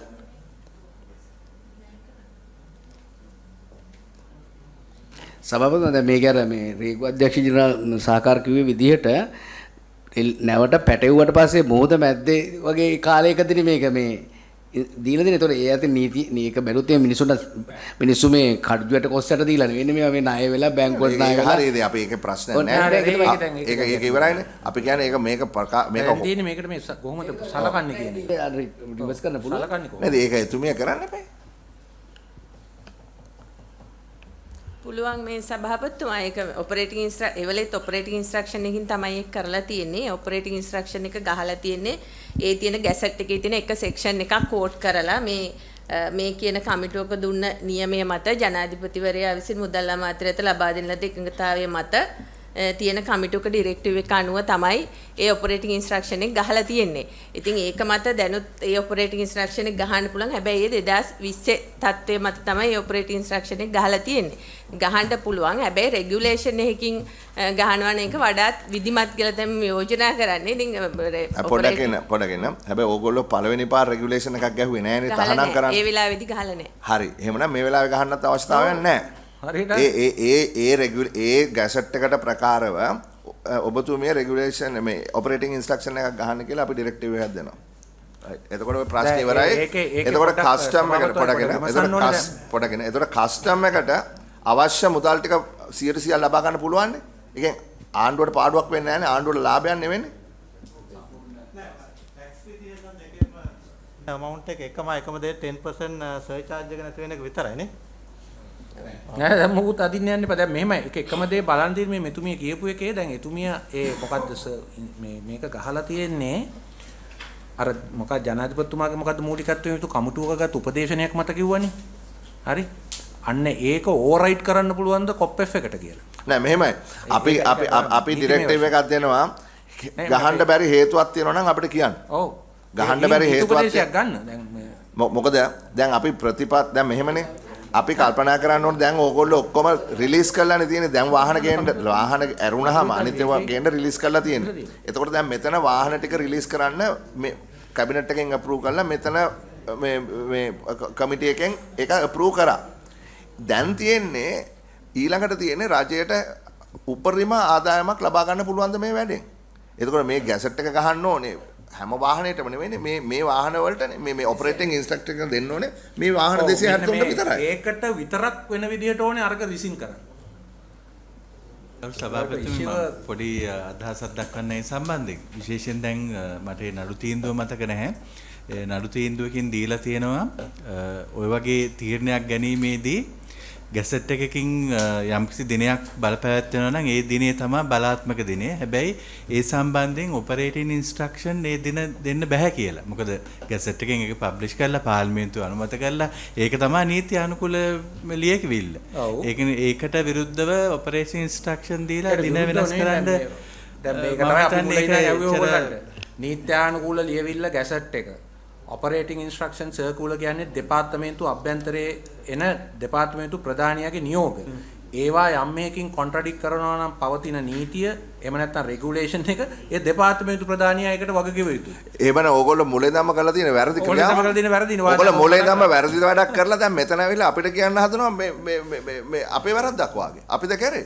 මුදල් අමාත්‍යාංශයෙන් ඒක බලන්න ඕනේ. එන මුදල් අමාත්‍යාංශයේ ගැසට් එකක් ගහනවා. ඒකනේ කලින්ම ඇහුවේ මේක පාර්ලිමේන්තුවට ගෙනාවේ නැහැ. ඕගොල්ලෝ රෙගියුලේෂන් එකක් ගෙනාවේ නැහැ. ගැසට් එක එමෙන් කරේ නැහැ. පැහැදිලි කරලා ඇහුවේ ඒකයි. රෙගියුලේෂන් එකේ සභාපතිතුමා අපේ සිකුරාදාට ඉස්සලා කියන්නම් ගැසට් එකේ මේ වැඩේ කරන්න පුළුවන්ද කියලා. එහෙම නැත්නම් මේකේ ඕගොල්ලොන්ට ඕන විදියට ඔපරේෂන් ඉන්ස්ට්‍රක්ෂන්ස් දීලා ඒවා පාර්ලිමේන්තුවල කිසි දෙයක ගේන්නේ නැතුව ඕගොල්ලෝ මේවා වෙනස් කළා. හරි එහෙමනම් ඕගොල්ලොන්ගේ අතේ තමයි මේ වැරද්ද තියෙන්නේ. දැන් ඕකට වාද විවාද කරලා වැඩක් නැහැ. ඔබතුමාලා උතර දැන් නීතිපති දෙපාර්තමේන්තුවක් දිනවනේ හරියට කියන්න මෙතුමිය මේ සර්කියුලර් එක වෙනස් කරලා නිවේදනයේ ගැහුවාම අපිට මේ බදු අය කරගෙන වාහන නිදහස් කරලා ඒ බදු රජයට ගන්න පුළුවන්ද? ඒකද වාසිදායක ක්‍රමය? එහෙම නැත්නම් අර ෆෝෆීට් කරලා විකුණලා ගන්න එකද වාසිදායක ක්‍රමය? අනේ මේ නම් ඇවිල්ලා කියන්න එපා මේ කස්ටම් එකේ අය මේකේ ලාභ උපයනවා ඒ හින්දා අපිට පණත් වෙනස් කරන්න ඕන වගේ වනම් කියන්න එපා. ඒ වැරදි ඒවා. ප්‍රතිපත්ති විශ්ෙන් වැරදි. ගරු සභාපතිතුමා ෆෝෆීට් කරලා විකුණලා කියන එකෙන්ට වැඩිය මේකෙන් රජයට එන ආදායම වැඩි. දැන් ඉෂුස් දෙකක් තියෙනවා. එකක් දැන් අපි කරන්නකෝ පබ්ලික් ෆයිනෑන්ස් බිල් එකේ අරදී දාපු මේ ක්‍රමයේ හොඳම ක්‍රමය. එහෙම නැත්නම් import export control act එකේ regulation එකේ මේ amend කරලා ওই වාහන 263 රිලීස් කරන්න පුළුවන්ද කියන එක අපි බලලා කියන්නම් අමෙත්. හරි. එහෙම කියන්න. හැබැයි වැඩි ඒක හරි හොඳ මේ මොකද මූල්‍යමය මේකක් ඇතුව රජයට එන වාසිය පැහැදිලිව අපිට සාධනය කරලා දෙන්න, ඔප්පු කරලා දෙන්න. එහෙමනම් අරම වුණා මෙහෙම වුණා කියලා නිකන් මේ කියන්නේ නෑ. එහෙමනම් මේ ડોක්ටර් මේ කපිල කියපු විදිහට ඕගොල්ලොත් ක්‍රියාත්මක වෙන්න. ඒ කියන්නේ ඕගොල්ලෝ නීති වෙනස් කරන්න ඕන නම් ඔපරේටිං ඉන්ස්ට්‍රක්ෂන්ස් වලින් නීති වෙනස් කරන්නේ නැතුව සාධාරණ විදිහට පාර්ලිමේන්තුවට ගෙනල්ලා ඒවා වෙනස් කරා. ක්‍රමවේදය හැම වෙලාවෙම එක විදිහට තියාගන්න. එක වෙලාවක එක විදිහකටත් තව වෙලාවක තව විදිහකටත් මේ ඒකයි මොකද අර කමිටුව මොකද්ද? එහෙම බලයක් තියෙන කමිටුවක් තියෙනවද? මොකද්ද මේ කමිටුවක් කිව්ව ඔබතුමිය සඳහන් කරේ පාලකතුමිය? ඒ කොවිඩ් වෙලාවේදී මේ ඒ ගැසට් එකේම සඳහන් කරලා තියෙනවා ඒ කමිටුව. මොකද්ද කමිටුව? 21/76/19 2020 මේ 22 ගැසට් එකේ ඒකේ දෙනවා COVID-19 සෞඛ්‍යම නිරෝධායන ක්‍රියාවලිය තුල ජාතික ආර්ථික ශක්තිමත් කිරීම හා පුනර්ජීවන උදෙසා වෙළඳ හා රේගුවතු පිළිබඳ ප්‍රතිපත්ති තාක්ෂණික ඇගයීම් කමිටුවේ නිර්දේශ මත ජනාධිපතිවරයා විසින් මුදල් අමාත්‍යාලය වෙත ලබා දෙන එකඟතාවයේ මත ලබා ගන්න අනුමැතිය ප්‍රකාරව ඉහතරන රෙගුලාසිය ක්‍රියාත්මක කිරීමේදී මතුවන ගැටලු පිළිබඳව අවසාන තීරණය නියම කළ හැකියි. දැන් ඒ කමිටුව තාම තියනවද? දැන් ඒ කමිටුව නැහැ. ඔව්. ඒවා මේ ස්ටෑන්ඩින් කමිටීස් නෙවෙයිනේ. එහෙමනම් ලේකම්තුමා මේ අතිරේක ලේකම් නියෝජ්‍ය ලේකම්තුමා දැන් අපිට තියෙන ප්‍රශ්නේ තේරෙනවානේ. අපිට අවශ්‍ය වෙන්නේ භාණ්ඩාගාරයට උපරිම මේ මුදල් ප්‍රමාණය ලබා ගැනීම. ඒ නිසා අපේ මතය තමයි ඒ විදිහට කරන්න බැරි හේතුවක් තියෙනවා නම් අපිට කියන්න. එහෙම නැත්නම් ඔතුමා අපිට ඉදිරිපත් කරන්න කොයි ආකාරයකටද මේ පටලැවිලා ලියා ගන්න කියලා. 10 වෙනිදා මේක කියනවනේ. එතකොට අංගා බ්‍රහස්පතින්දට කියන්න වෙනවා. හැබැයි ඊළඟ ගමන ආයේ තව ගන්න වැඩි වෙයිද නැහැ ඒකයි. නෑ 269. නෑ ඒකයි පොඩ්ඩක්. එදාට මේ බ්‍රහස්පතින්දට පුළුවන් නම් මේ අපි කලින් වගේ අනිකුත් නෑ මොකද අර සුමන්දිරම් කියු විදියට මොකද අර බුදමක තියෙන වෙන ගානක් නේද? අපි ඊළඟ එකට යන්. හරි. එතකොට බ්‍රහස්පතින්දා මේ ප්‍රශ්නේ ඉවරයක් කරලා මේක ෆුල් ස්ටොප් එකක් තියමු. හරි. එහෙමනම් එච්චරයිනේ මේ කට්ටිය. හරි. එහෙමනම් මේ සම්බන්ධයෙන් ආපු කට්ටියට යන්න පුළුවන්. ඔය ඉන්නනේ අපේ. ඔහෙ ඉන්නකො. නෑ ෆයිනෑන්ස් මේක ඒක අප්‍රූව් කරන්න පුළුවන්. that's okay. අපිට අප්‍රූව් කරන්න පුළුවන්. ඒක ඉන්ටර්නල් වැඩන්නේ. හරි. අපි ඊළඟ මේ පොයින්ට් එකට යන්. ඒ තමයි resolution for determination of the remuneration of chairman, members and DG of the commission to investigate allegations of bribery or corruption. This is once again a reconsideration. අපිට ලියුමක් කියවලා තියෙනවා Deputy Secretary Treasury mister Ratna කියවලා තියෙන එතුමා නැහැ. කවුද අපිට මේක පැහැදිලි කරන්නේ එදා reconsideration එක? ඔව් එදා ගරු සභාපතිතුමනි එදා අපිට උපදෙස් දුන්නේ මේ බ්‍රයිබරි කමිෂන් එකේ චෙයාමන්ට අඩුම තරමින් කෝට් ඔෆ් අපීල් චෙයාමන්ගේ මට්ටමට සමානව වැටුපක් තීරණය කරන්න කියලා. එතකොට ඒ අනුව සකස් කරපු ලේඛනය තමයි අපි ඉදිරිපත් කරලා තියෙන්නේ. දැන් ඔබලා එදා කිව්වේ ඒ CIB වල සියබොක් එකේ සභාපතිට දෙන පඩිය කෝට් ඔෆ් අපීල් එකේ චෙයාමන් ප්‍රෙසිඩන්ට් දෙන පඩිය හා සමානයි කියලා. මේ ලියුම මම කියවන්නම්. The letter is dated 28 November. I won't read all of it, but I'll read the relevant section. As per the details in the annex, it was observed that the remuneration proposed by the cabinet memorandum on such and such a date for the chairman of CIABOC is quite similar to the remuneration entitled to the president of the court of appeal, except the housing and transport allowance. හරි sir. ඒතකොට දැන් මෙතන තීරණය වුණේ මේ සියබොක් එකේ සභාපතිට අවම වශයෙන් මේ president of court of appeal remuneration එක ලැබෙන්න ඕනේ කියලා. ඒතකොට දැන් ඕගොල්ලෝ අපිට එවලා තියෙනවා මේ remuneration document එක. president of court of appeal ට ලැබෙන්නේ 6,11,300යි ලීටර් 300ක් fuel. හැබැයි similar කියලා ලියුමේ තිබ්බට proposed remuneration for the chairman of CIABOC තියෙන්නේ 5,10,000යි ලීටර් 225යි. මට තේරෙන්නේ මේක එක නෙමෙයි. අපි කියනවා except housing and transportation allowances කියලා. ඒ දෙකේ වෙනස විතරක් තියෙන වෙනසක් නැත්නම් අනිත් ටික ඔක්කොම සමානයි. අපි කිව්වේ total remuneration එකනේ. housing එක ජජස්ලාට රජයෙන් දෙනවා නිල නිවාසයක්. නිල නිවාසයක් නැති වෙලාවට විතරක් දීමනාවක් දෙනවා. ඉතින් ඒක අපි මෙතෙන්ට ගත්තේ නැහැ. So I just put it to the committee. Chairman may also know whether this chairman get asked the public remuneration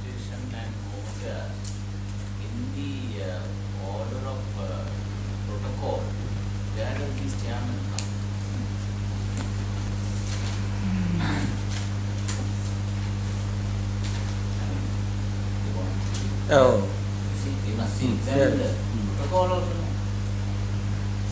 Equal to the department head or? And also the other commissions like the Public Service Commission. But there There be some. there is a හැබැයි ඒගොල්ලෝ මේගොල්ලන්ට වෙන පිට වැඩ වෙන consulting වැඩවත් මුකුත් කරන්න බෑ කියන පදනම මතනේ මේගොල්ලොන්ට මේ කාවේ මොකද අනිත් සමහර කමිෂන්ස් වල අය වෙන කන්සල්ටන්ට්ලා විදියට වැඩ කරන්න පුළුවන් වෙන එකක් ඇවිල්ලා ඔක්කොටම වැඩි කරන්න. එහෙනම් anomalies මෙතනින් අයින් කරන්න එපා. I mean what Honorable Hakim what they said last time was that other commission members and chairs of those commissions can engage in their legal practice or consulting. But here you can't do that. Right? That is the difference. That is the difference. So this person, whoever he or she, will not be able to earn any other monies outside of this. So that was the issue. නෑ ඒදත් ඒගොල්ලෝ පැහැදිලි කරන්නේ ඒක නිසා ඒක ගැන අපි විශේෂ අවධානය යොමු කරන්න ඕනේ. මොකද මේක ඇත්තට ස්පෙෂල් කමිෂන් එකක් නේ. අනිත් කමිෂන් එක කම්පෙයාර් කරන්න බෑ ඇත්තටම. නෑ මේකයි වගේ එකක් අර ඒ කාලේ යහපාලනාංගයේ තුනා අර නීතිපති දෙපාර්තමේන්තුවේ නඩු හිර වෙලා තියෙනවා කියලා ඒගොල්ලන්ට 1,50,000 කොහෙදෝ වැඩි කරා. Sinhala Srilanka. Non practicing. මම දන්නේ ඒක වැඩි කරපු හැටියේ දොස්තරලා ඉංජිනේරු ඔක්කොම වැඩි කරන්න ඉල්ලුවා. අන්තිමට මුළු ඇනෝමලි එකම විසඳන්න බිලියන් 116ක් කොහෙද ගියා. අවුරුද්දකට. දැන් ඒ අනුව පබ්ලික් සර්විස් කොමිෂන් අරව මේවයින් එන්න පුළුවන්.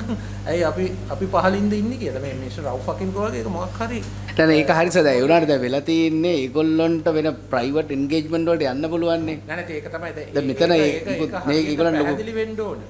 ඒ වගේම ඉතින් මේ එහෙම කරනවා නම් මෙතන ඇටර්නි ජෙනරල්ට non practicing allowance 150,000 දාලා තියෙන්නේ.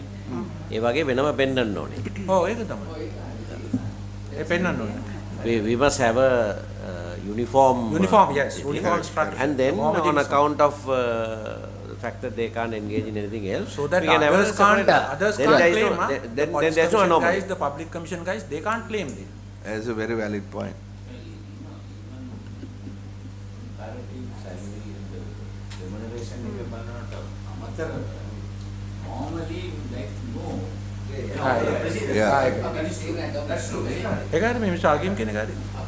So what is the order of precedence?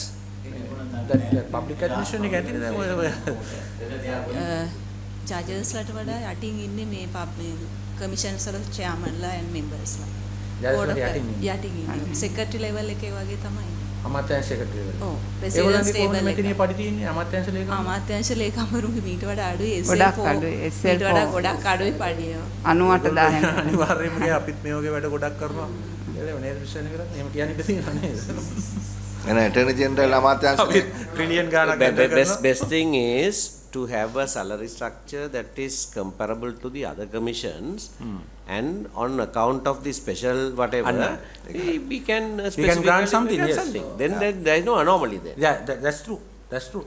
So we have to justify the others. ඒ කියන්නේ අර කාරණා ස්පෙસિෆයි කරන මේගොල්ලන්ට මේක ප්‍රැක්ටිස් කරන්න කන්සල්ටින් කරන වෙන ප්‍රයිවට් එන්ගේජ්මන්ට් කිසිම දෙයකට යන්න බැරි නිසා මේක මේවා දීවනා දෙනවා කියලා. ඒතකොට අනිත් අය නැත්නම් අනිත් කමිෂන් වල ක්ලේම් කරනවා නේ. කෝට් ඔෆ් අපීල් එකේ ජජ්ගේ ගාන දීලා තියෙනවා කියන්නේ කෝට් ඔෆ් අපීල් එකේ අයටත් ප්‍රැක්ටිස් කරන්න බෑනේ. ඒවා කැප්චර් කරලා එතන තියෙන්නේ. ඒ amount එක දැන් අපි මොකක් හරි සාමාන්‍යතම කරනවා නම් benchmark වෙන්න ඕනේ. මොකක් හරි base එකක් තියෙනවා. ඒතකොට ඒ අනුව තමයි මේක දීලා තියෙන්නේ. ඒතකොට ඒගොල්ලන්ට ඔක්කොම කැප්චර් වෙලා තමයි salary එක හදලා තියෙන්නේ. මේ කාරණා sorry go ahead.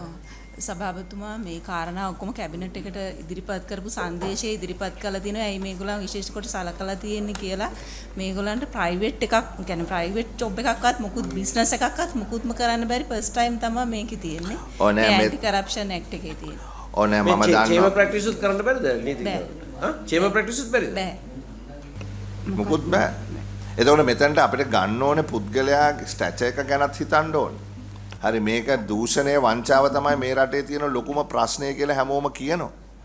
දූෂණය වංචාව සටන් කරන්න පුද්ගලයාට අවම වශයෙන් සාධාරණ වැටුපක් දෙන්න ඕනේ කියන එක තමයි මම ඒක තමයි දිගින් දිගටම මේකේ මේ පොයින්ට් එක ගත්තේ. Yeah, but then what at least it should at least I think the principle arrived at here is correct. It must now, if you look at this schedule, right, they have put various things on for the judges, but one block amount for the chairman and members. Yeah. Right? So likewise, we must arrive at salary comparable to a judge of the Supreme Court or the President of the Court of Appeal. That's the same salary, no? We must arrive at that. But fix their salary something that is comparable to the other commissions, and the difference give it by way of allowance. Non-practicing allowance or something like that. Now, may I ask you this question, please? What is the comparable salary for other commission chairs? Minister Secretary salary? 135,000. Chairman. Members ලට 130,000.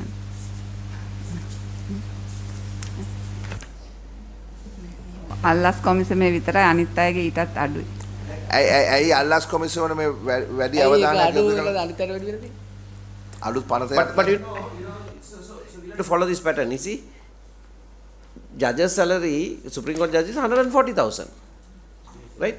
Court of Appeal judges 135,000. Attorney General is 145,000. So it's in that range, right? So we might have to structure this also in that way, but bring it to take home salary, bring it to close to, without putting, one block like this. That's how the MPs also get. Our salary 54,600. Neither. Is it? Not enough for one meal outside. The AG එහෙමනේ AG ටත් මදි ඉතියට. AG එකේ basic salary එකක් 1,45,000. ඒ කියන්නේ මැජිස්ට්‍රේට් coat practice කරන එක දැන් මෙලදින එහෙම බැලුවොත් එහෙම කාටවත් එහෙම ආණ්ඩුවේ සැලරි ස්කේල් එකක් තියෙනවනේ. නේද AG එකේ සැලරි එක වැඩි සුප්‍රීම කෝට් මේ ජජ්ගේ සැලරියට වඩා. දැන් මේ that is because he is number 2 next to the Chief Justice. So his salary has to be more than the Supreme Court judge's salary. නෑ හැබැයි මෙහෙම එකක් තියෙනවා සවතුමා මේකත් කියනවා දැන් මේ විදියට අපි සැලරි ස්කේල් එක හරියට හදාගත්තේ නැත්නම් මේ ගවර්න්මන්ට් සෙක්ටර් එකේ මේ වගේ ප්‍රොෆෙෂනල් ජොබ් වලට එන්නේ නෑ හොඳ ස්කිල් එක තියෙන අය. අද ඒතකොට හැලිලා බැරිම එකට ඒ කියන්නේ මම මේ කාට දෝෂයකට කියන දැන් අලුත් කට්ටිය කවුරුද දැන් IT ජොබ් එකක්වත් නෑ ඔක්කොම ඒකනේ. ඒ වගේ මේකටත් ඒක වෙනවා. The protocol structure is important. For MPs we get 54,000 something as our salary, right? No, and the other thing, honorable member, is that the maximum age can be 62, no, for the chair? 62, and you have to have 20 years experience also. So you have 20 years experience, so who will come? අපේ recommendation එක දෙමුනේ මොකක්ද කියන්නේ? I mean, I'll go with the views of the members. Sorry? DG. No, chairman, 20 years. Then retired Court of Appeal and Supreme Court judges 63. They can't come. Nobody can come. So this is a weird way of Court of Appeal judges from coming. They design like that, neither. Court of Appeal එකකින් එනවනම් අයින් වෙලා හොඩෙන්න. අයි වෙලා ඇයිද? එන්නේ එතකොට මෙතන ශක්තිමත් පුද්ගලයෙක් දාගන්න පුළුවන්ද මේ දූෂණය නවත්තන්නේ? ඔතනයි තමයි මේකේ තියෙන වෙනස. සභාපතිතුමා ඒත් අපිට දැන් ජජස් ලටත් තියෙනවානේ මෙහෙම සීමාවක් සුපීරියර් කෝට්ස් ජජස් ලටත් තියෙනවා. ප්‍රයිවට් මුකුත් කරන්න බෑ කියලා. එතකොට ඒක අභිබවා යන්න බෑ. No, but after retirement, that's why I asked, after retirement also they can't appear in court. Yes. But they can do a chamber practice. Supreme Court judges, Court of Appeal judges, once they retire, they can engage in chamber practice. And they can make millions. මේගොල්ලන්ට අයින් වුණාම පුළුවන්. ඒ අවුරුදු කාලය ඇතුළත දැන් මේගොල්ලන්ට අයින් වුණාම පුළුවන්. අයින් වුණාම පුළුවන්. So okay, let's take a decision on this. This is are we in agreement with this? අර ඒක වෙන පෙන්වන්න කියලා. Judges.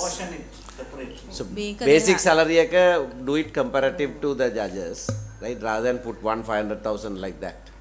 ගරු සභාපතිතුමා දැන් මේගොල්ලන්ට දෙන්නේ తాවකාලික තනතුරක් නෙමේක වර්ෂ ගානකට සීමා වෙලා තියෙන දීමනාවක් විදිහට තමයි දෙන්නේ. දැන් ජජස්ලාට අර විදිහට හදලා තියෙන්නේ බේසික් සැලරි එකක් දාලා ඒක ස්ථීර තනතුරක්. එතකොට පෙන්ෂන් එකට ඒව සලකා මේක අද සභාපතියට නැති වෙන්න පුළුවන් නේ. Well, yeah. I mean, I'm not too happy with it, but do it in some way. You can adjust this. I mean, what do you want to allowance එක වැඩිම දෙන්න ඒක. මේම කරනද මේක දැන් පරිහම් වෙන්නේ. I think this is the last point I want to make on this. I think it must be at least comparable to a judge appeals court. No, correct. That we all agree. That we all Which agree. which it is not here. නෑ හරි appeal coat. නෑ. ඒක හරි. ඒක හරි මේ අදවද කියන මේකේ වෙනසක් වෙලා තියෙන්නේ ඒගොල්ලන්ගේ මේ දීමනා සැලරි ඔක්කොම එකයි ට්‍රාන්ස්පෝර්ට් එකයි ඊගාට මේ ඒගොල්ලන්ට ජජස්ලාට ක්වාටර්ස් එකක් දෙනවා. එහෙම දෙන්නේ නැති වෙලාවට විතරක් රජයෙන් දෙන්න බැරි වෙලාවට දීමනාවක් තියෙනවා. ඒකෙන් තමයි වෙනස් වෙලා තියෙන්නේ. මේකේ පොඩි වෙනසක් තියෙන්නේ ටෙලිෆෝන් අලවන්ස් එකේ විතරයි දෙකොල්ලන්ගේ. නැත්නම් සහ පෙට්‍රෝල්. ඇයි ඉතින් අර කොණ්ඩාට 300ක් මේ කට්ටියට 225ක් මන් දන්නේ ඇයි කියන මේ පොඩි දේවල්. පාර්ලිමේන්තු මෙම්බර්ස්ලාට අපි කොළඹ දෙන 225යි. ඒක දුරානෝනේ යාපනයේ දැන් ඒක දැන් මේගොල්ලෝ කොළඹ නිසානේ මම හිතන්නේ මේ සෙක්‍රටරිලාට දෙන්නේ 225. ඒ රේට් එක ඉහළම එක තමයි දාලා තියෙන්නේ දාන්න පුළුවන්. But you can creatively adjust this and come to something. No, we have to approve this. That's why. නැත්නම් අපි පරිහම් වෙන්නේ නැති. We have to approve this. හරි okay. We have to approve this. Okay. All right, okay. We will reluctantly approve this. And I'll tell you why reluctance is. It's not because we don't know who will come to this position. It's nothing personal. But I think the biggest problem in this country is corruption. හරි මේ රටේ තියෙන ලොකුම ප්‍රශ්නේ දූෂණය. ඉතින් දූෂණය සටන් කරන්න එන පුද්ගලයාට හරි ඒකට විශේෂ පුද්ගලයෙක් වෙන්න ඕනේ. මම විශ්වාස කරන්නේ නැහැ මේ රුපියල් මේ වාගේ ගානකට ඒ විශේෂිත පුද්ගලයාව අපිට මෙතනට ගේන්න පුළුවන් වෙයි කියලා. ඉතින් මට කනගාටුයි. මොකද අපි 225 දෙනාම එකතු වෙලා මේ පනත සම්මත කරේ. නමුත් මේ හරහා මේ දූෂණයට එරෙහිව සටන් කරන්න තියෙන ප්‍රධානියාගේ වැටුප අතිශයින්ම සාධාරණ නැහැ. මදි.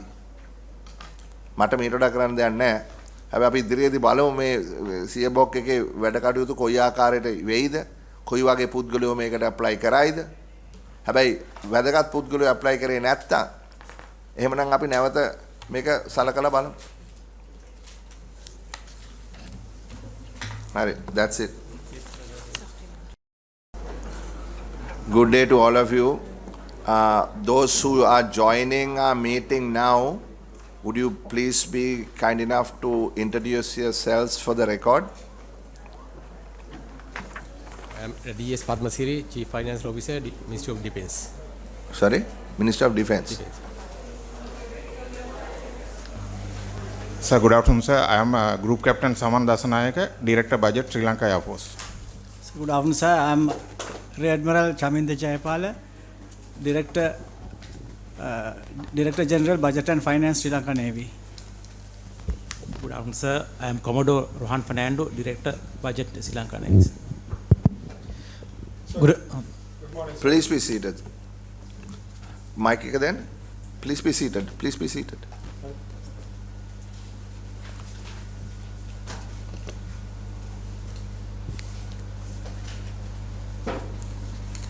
Good morning, sir. I am Director Budget and Finance for the Sri Lanka Army, sir. Good afternoon, sir. I am Commodore Anuruddha Karunatilaka, Director Whittling and Clothing, Sri Lanka Navy.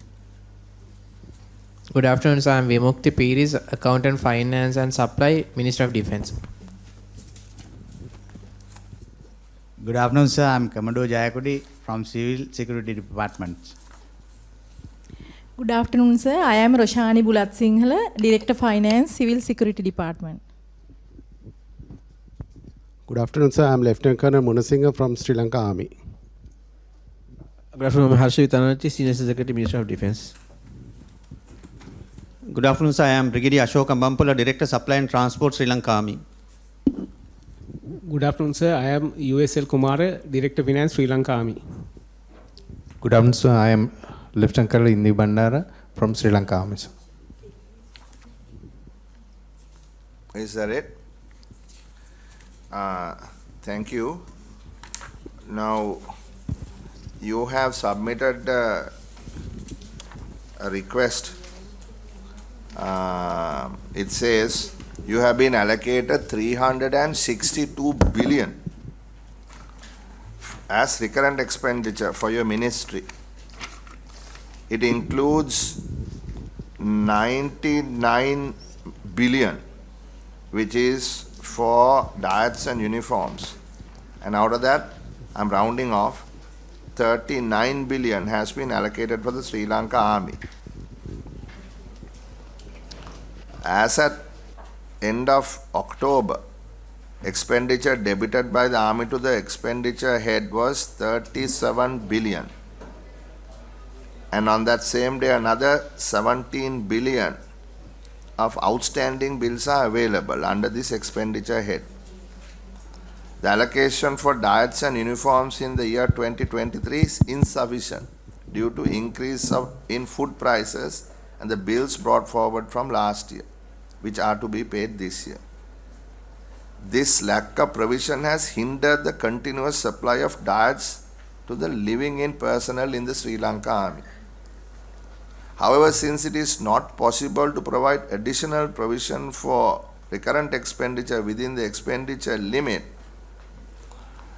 and so on, the provision requirement of 16.5 billion cannot be obtained from the savings of the recurrent allocation. It is expected to freeze 5.5 billion from the recurrent provision of 11 billion from the capital provision. Accordingly, it is intended to submit a supplementary estimate of 16.5 billion, that is 5.5 billion and 11 billion, correct? So what you are asking for is to freeze 16.5 billion, including 5.5 billion from recurrent, 11 billion from capital for diets and uniforms. Is that correct? That is correct. So what are the observations or any observations from the minister as the secretary? May I ask this, Mr. Chairman? Yes.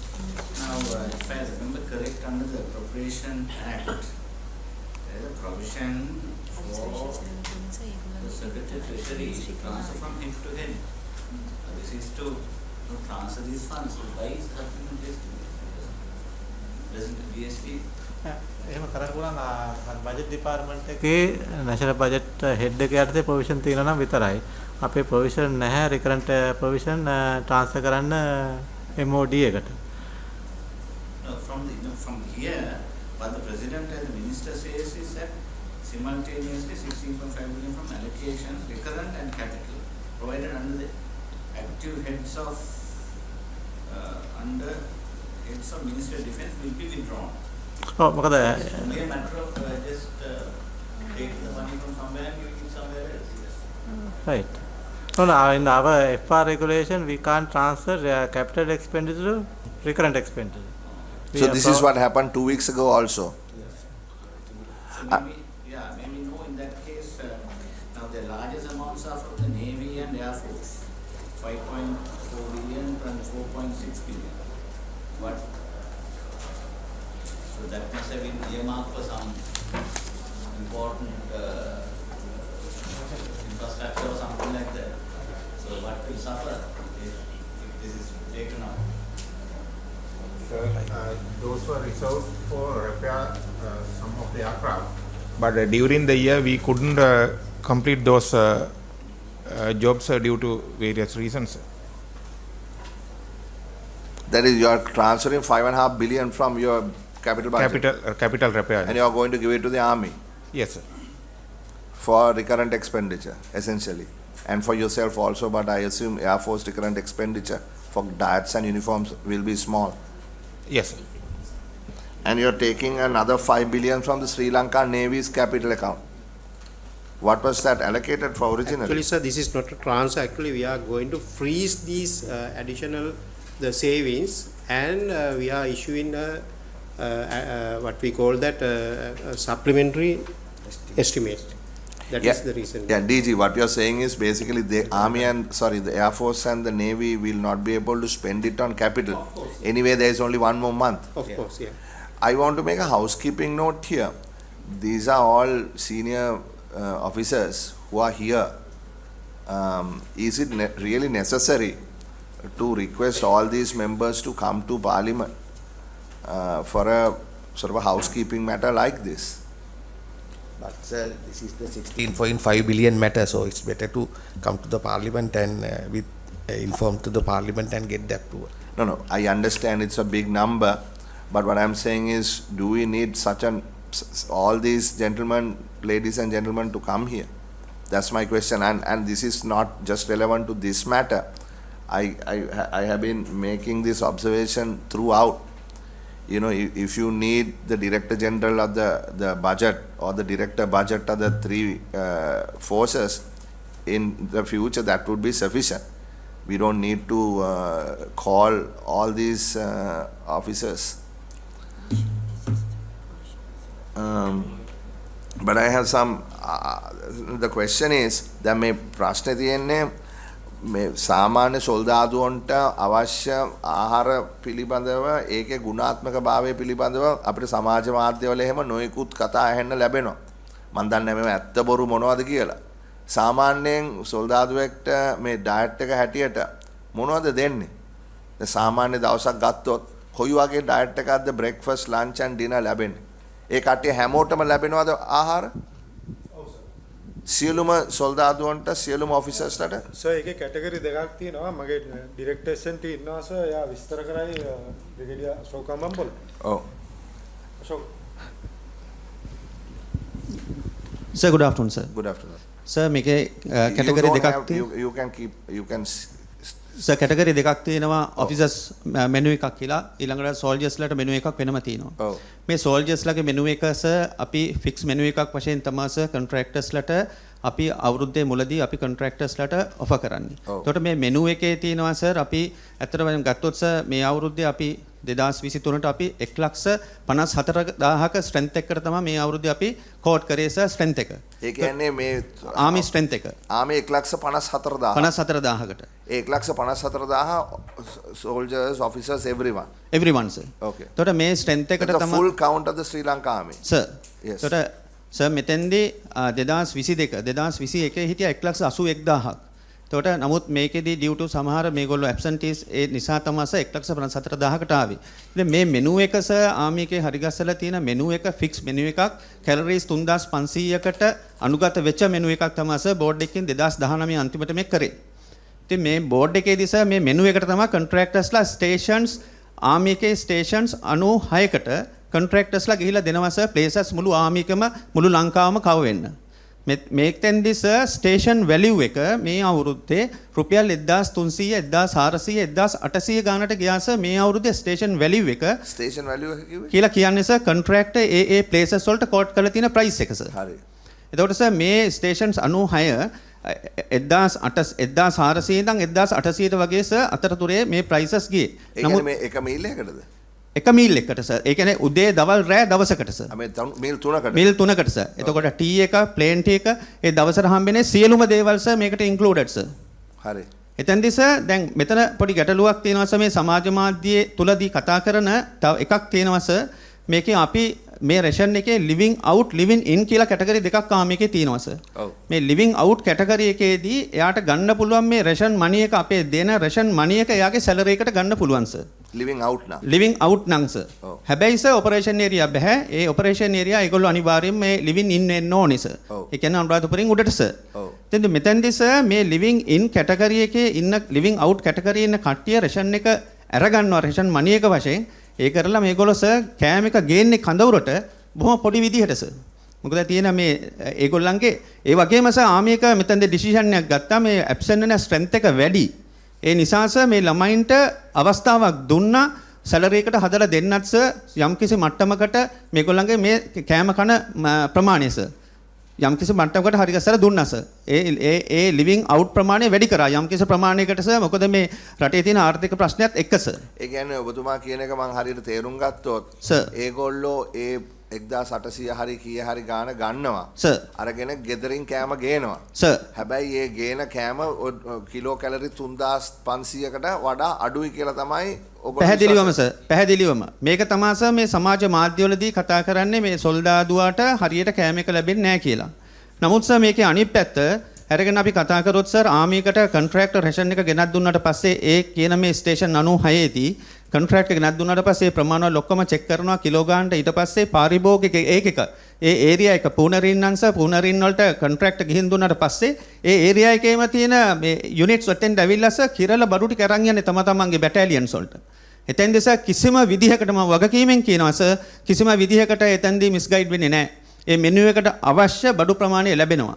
හැබැයි sir මෙතෙන්දී දැන් අපි මේ අවුරුද්දේ sir අපි coat කරලා තියෙන ප්‍රමාණය මිලියන 55ක් සර් මේ අවුරුද්දේ අපි මේ 2023 අපි කෝට් කරලා තිබ්බේ. නමුත් ඇක්චුවල් ගාන සර් එන්නේ බිලියන් 31ක් වගේ ප්‍රමාණයක්. මෙතෙන්දී සර් මේකට එක කාරණයක් වෙනවා ඇබ්සෙන්ටීස් ප්‍රමාණය ඊළඟ කාරණය වෙනවා sir. Sorry, go ahead. Sir ඊළඟ කාරණය වෙනවා සර් අපි ගිය අවුරුද්දේ සර් 2023ට අපි ස්ටාර්ට් කරන්නේ ජනවාරි මාසෙන් 2022 මාස 6ක අපේ මේ ළමයිගේ ස්ට්‍රෙන්ත් එක අරගෙන ඒ වගේම සර් රටේ තියෙන ප්‍රයිස් එක අරගෙන තමයි සර් අපි මේක කැල්කියුලේට් කරන්නේ. මෙතනදී සර් උදාහරණයකට 2022 තිබුණේ චිකන් රුපියල් 685ට වගේ. නමුත් සර් මේ වෙනකොට 300 ගානකට වගේ ප්‍රමාණයකට සමහර අවස්ථාවල සර් ෆ්ලක්චුවේට් වෙලා තියෙනවා. ප්‍රයිස් එක 2022 ප්‍රයිස් එක හරිම හයි සර්. ඒ නිසා තමයි සර් අපිට මිලියන 55කට වගේ ප්‍රමාණයකට අපිට එන්න සිද්ධ වුණේ සර් මේ ස්ට්‍රෙන්ත් එකේ මේ අපේ ආමි ඉල්ලලා තියෙන බජට් එක. නමුත් ඇක්චුවල් ගානේ අරන් බැලුවොත් සර් බිලියන් 31යි නැත්නම් 32යි. ආමි එකේ සර් ලිවින් අපේ ආමි එකේ රේෂන් එකේ per month අපිට සාමාන්‍යයෙන් සර් 2.5 between 7 බිලියන් අතර තමයි සර් ප්‍රමාණයක් ආමි එකේ යන්නේ සර්. ආමි එකට විතරක් මාසෙකට යන්නේ මේ කොස්ට් එක සර් කොන්ට්‍රැක්ටර්ස්ලට අපිට ගෙවන්න. මට තේරෙනවා ප්‍රශ්නේ ඒ කියන්නේ අපිට මේ ඔෆිසර්ස්ලට මේ සෝල්ජර්ස්ලට අවශ්‍ය මූලික කිලෝ කැලරි ප්‍රමාණය දෙය ගන්න බැරි නම් ඇති වැඩක් නැහැ සර්. හරිද? එතන මං හිතන්නේ කාගවත් මේ ගැටලුවක් ප්‍රශ්නයක් නැහැ. එතකොට දැන් ওই ලිවිං අවුට් කට්ටිය හරි ඒගොල්ලොන්ගේ එලවන්ස් එක වැඩි කරා කියලා කිව්වනේ. සර්. එතකොට ඒ එලවන්ස් එක වැඩි කරාට පස්සේ ඕගොල්ලෝ චෙක් කරලා බැලුවද ඒ කට්ටියට ගෙදරින් ඔය කිලෝ කැලරි 3500ක ආහාර වේලා ගේන්න පුළුවන්ද කියලා? සර් දැන් මෙතෙන්දී අපි මේ 2019 අපේ ආමි මෙනු එක අන්තිමටම සර් 2019 තමයි සර් මේ ළමයෙකුට කැම්ප් එක ඇතුලෙන් කන්න පුළුවන් ප්‍රමාණය ඒ මෙනු එක කන්න පුළුවන් එළියෙන් ගිහිල්ලා. ඒ කියන්නේ කැම්ප් එකේ නැතුව එළිය ඩියුටි එකක් කරොත් එයා එළියට ගිහිල්ලා කන්න පුළුවන් ප්‍රමාණය දීලා තිබ්බේ මුදල රුපියල් 674යි. 2019 ප්‍රයිස් එක සර්. මේ ප්‍රයිස් එක සර් වැඩි වුණේ නැහැ. ඒ කියන්නේ සර් 674 එක මීල් එකකටද එක මීල් එකට සර්. එක මීල් එකට.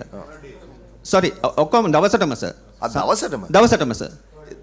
per day sir. ඉතින් 674කින් දවසක මේ ඒක 645යි සර්. 645ක් ඇතිද මේ කන්න බෑ සර්.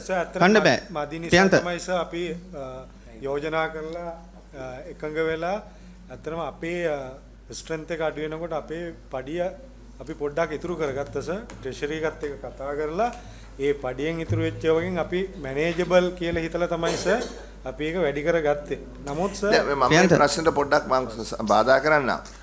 ඔබලා විශ්වාස කරනවාද මේ ස්ට්‍රෙන්ත් එක අඩු වීම 1,81,000 ඉඳලා 1,54,000ට අඩු වීම මේ ආර්ථික ප්‍රශ්න නිසා වෙච්ච බලපෑමකුත් තියෙනවා කියලා? ඒ කියන්නේ මේ කට්ටියට අවශ්‍ය මුදල් ප්‍රමාණයක් ලැබෙන්නේ අවශ්‍ය කිලෝ කැලරි ප්‍රමාණයක් ලබා ගන්න. ඒ නිසා මේ කට්ටියට ස්ට්‍රෙන්ත් එකක් නැහැ මේ ආමි එකේ රැඳිලා ඉන්න කියන එක එහෙම වුණා කියලා හිතනවද? සර් යම් කිසි මට්ටමකට ප්‍රියන්ත 1 minute මේව සර් මේකේ ඇත්තටම මේකේ ගැටලුවක් තියෙනවා සොල්දාදුවට හම්බෙන සැලරි එකත් එක්ක. අපි දැන් සර් මේ ට්‍රාන්ස්පෝර්ටේෂන් එක අරන් කැල්කියුලේට් කරලා බැලුවත් ළමයාගේ හම්බෙන කෑම එක අරන් බැලුවත් මේ 2019 තමයි සර් අපේ මෙනු එක සෙන්සර් ඩිපාර්ට්මන්ට් එකට දුන්නාම සෙන්සර් ඩිපාර්ට්මන්ට් එකෙන් තමයි සර් මේ මාසයේ සම්පූර්ණයෙන් මේ අවුරුද්දට මේ අවශ්‍ය ප්‍රමාණය සිලෙක්ට් කරලා දෙන්නේ. ඒතකොට 2019 ඉඳන් 2020 2021 2022 හම්බුනේ නැහැ සර් සල්ලි. නමුත් මේකේ ප්‍රයිස් ඉන්ක්‍රීස් එකක් සිද්ධ වුණේ සර් මේ අවුරුද්දේ මේ මාසේ තමයි ප්‍රයිස් ඉන්ක්‍රීස් එකක් වුණේ. ඒ කියන්නේ සර් රුපියල් 645ට තිබ්බ මුදල රුපියල් 974ට සර් ප්‍රයිස් ඉන්ක්‍රීස් එකක් කරා සර්. මේක කරාට පස්සේ අපේ ආර්මි එකේ ළමයි 18000ක් ඇබ්සන්ට් වෙලා තිබුණා. ඒකෙන් සර් 3700 ගාණක් නැවත ආර්මි එක ඇතුළට ආවා. දැන් මේ වෙනකොට සර් ආර්මි එකේ 15000ක් ඇබ්සන්ට් සර්. සීරියස් මැටර් නෝ. සර් ඒ වගේම මෙතනදී මම ඩිරෙක්ටර් සප්ලයි ඇන්ඩ් ට්‍රාන්ස්පෝර්ට් ආර්මි එකේ සර් මේ ටෙන්ඩර්ස් ඔක්කොම සිද්ධ වෙන්නේ සර් MOD එකෙන් මේ ටෙන්ඩර්ස් ඔක්කොම සිද්ධ කරලා ග්‍රවුන්ඩ් කමාන්ඩර් සර් මගේ යටතේ තමයි සර් කමාන්ඩර්ස්ලා 8 දෙනෙක් ඉන්නේ ආර්මි එකේ ඔක්කොම කන්න දෙන්න. එතකොට සර් මේ කොන්ට්‍රැක්ටර්ස්ලාගේ ප්‍රයිස් එකේදී සර් මේගොල්ලන්ට හරි ප්‍රයිස් එකක් මේගොල්ලෝ දුන්නේ නැත්නම් වෙන අනිත් පැත්තට තමයි සර් උදාහරණයකට මාසෙකට එළුමස් 4ක් තියෙනවා. මේ එළුමස් 4 අපි ළමයෙකුට දෙනවා. මේක කොන්ට්‍රැක්ට් එවෝඩ් කරන්නේ නැහැ සර් මේ ප්‍රශ්නේදී මේගොල්ලන්ට හරි ප්‍රයිස් එකක් හම්බුනේ නැත්තම්. මම මේ කියන්නේ සර් මේ රියැලිටි එක සර්. මේක තමයි තියෙන සර් ඇත්ත කතාව. දැන් පහුගිය දවස්වල සර් කොන්ට්‍රැක්ටර්ස්ලා උදාහරණයකට මට මේ මාසේ ආමිකට ඉෂුව කරගන්න කැකුළු හාල් නැහැ සර්.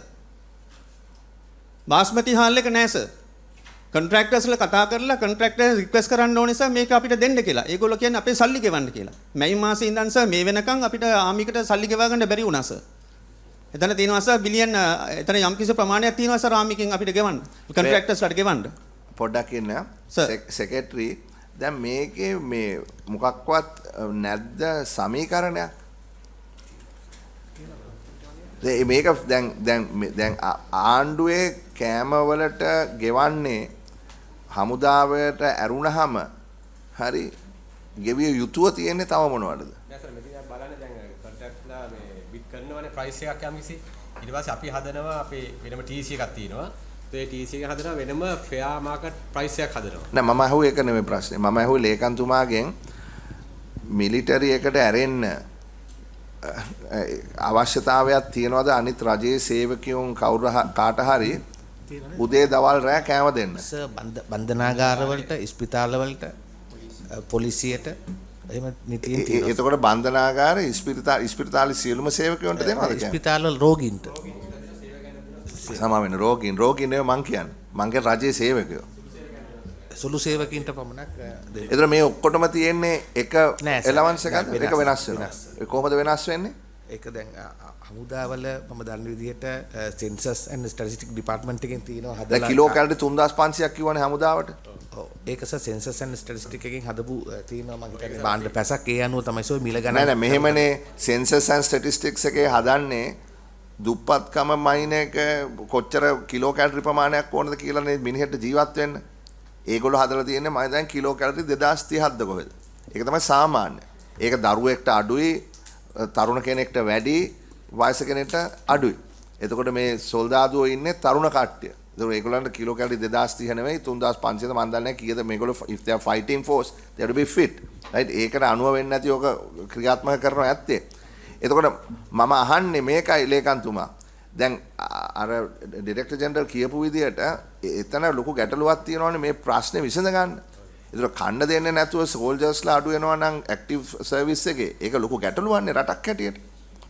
හරි එතකොට මං අහන්නේ එතකොට ඒක ඇඩ්ජස්ට්මන්ට් එකක් වෙන්න ඉන්ෆ්ලේෂන් ඇඩ්ජස්ට්මන්ට් එකක් වෙන්න ෆුඩ් ඉන්ෆ්ලේෂන් එකට අනුව යම්කිසි සමීකරණයක් තියෙනවද නැද්ද? මොකද ජනවාරි මාසේ එකඟ වෙච්ච ප්‍රයිස් එක ජුනයි තියනවද? ඔව් මෙහෙමයි සර්. අපි දැන් මුලින්ම අපි ගොඩ 2023ට යම්කිසි ප්‍රයිස් එකක් ඩිසයිඩ් කරනවා දෙසැම්බර් මාසේ අන්තිම වෙනකොට. එතකොට මේ ත්‍රිමාසිකව ඒකේ ප්‍රයිස් රිවිෂන් එකක් යනවා. ඒතකොට ඒ අනුව මාකට් එකේ ප්‍රයිස් එක අඩු වැඩි වෙනකොට ඒ අනුව ප්‍රයිස් චේන්ජ් එකක් වෙනවා. එහෙම එකක් වෙන්නේ. ඒක මොකක්ද ඒකට සමීකරණය මොකක්ද? ඒක සර් ඇතින් නේද අපි හදාගන්න ෆෙයා මාකට් ප්‍රයිස් එකක් හදාගන්නවා. කවුද ෆෙයා මාකට් ප්‍රයිස් එක හදන්නේ? හදන්නේ මේ MOD එකේ වෙනම TC එකක් තියෙනවා ඒකට. TC එක මොනවද? ෆෙයා මාකට් ප්‍රයිස් එක මේ ට්‍රාන්ස්පරන්ට් තියෙනවා. අපි ගන්න සෙන්සර් ඩිපාර්ට්මන්ට් එක එතකොට ගෝජන්ස් මේක හෙක්ටර් කොබ්බයක් අඩුව ආයතනේ ඒවෙන් ප්‍රයිසස් අරගෙන සහ ඊට අමතරව ප්‍රොසෙස් තුනේම වෙනම මාකට් සර්ව් එකක් කරනවා. ෆෝසස් මොනවද මාකට් සර්ව් කරන්නේ? පොඩ්ඩක් ඔබතුමා මොකද්ද කියන්න උත්සාහ කරනවා? සප්ලයර්ගේ ප්‍රයිස් එකට තමයි මේ ඇඩ්ජස්ට්මන්ට් එක කරන්නේ. එතකොට සප්ලයර් මේ මාසේ චිකන් කිලෝ එකක් රුපියල් 900ට දෙන්න තිබ්බනම් මාකට් ෆ්ලක්චුවේෂන් එකත් එක්ක එයාගේ ප්‍රයිස් එක තමයි ඇඩ්ජස්ට් කරන්නේ. නමුත් අපේ ඇලවන්ස් එක වෙනස් වෙන්නේ නැහැ. අපේ ඇලවන්ස් එක ලාස්ට් ඇඩ්ජස්ට්මන්ට් එක උනේ 2022 මාර්තු. ඒ කියන්නේ ස්ටේ අවුට් නේ මොනවද කියන්නේ ස්ටේ ඉන් නෙවෙයි ස්ටේ අවුට් කට්ටිය. දෙගොල්ලටම. Sir, sorry. එතකොට සමාවෙන්න one minute. එතකොට stay in එකට අවශ්‍ය වෙන්නේ නැහැ නේ. stay in එකට ඒගොල්ලොන්ට කෑම දෙනවනේ.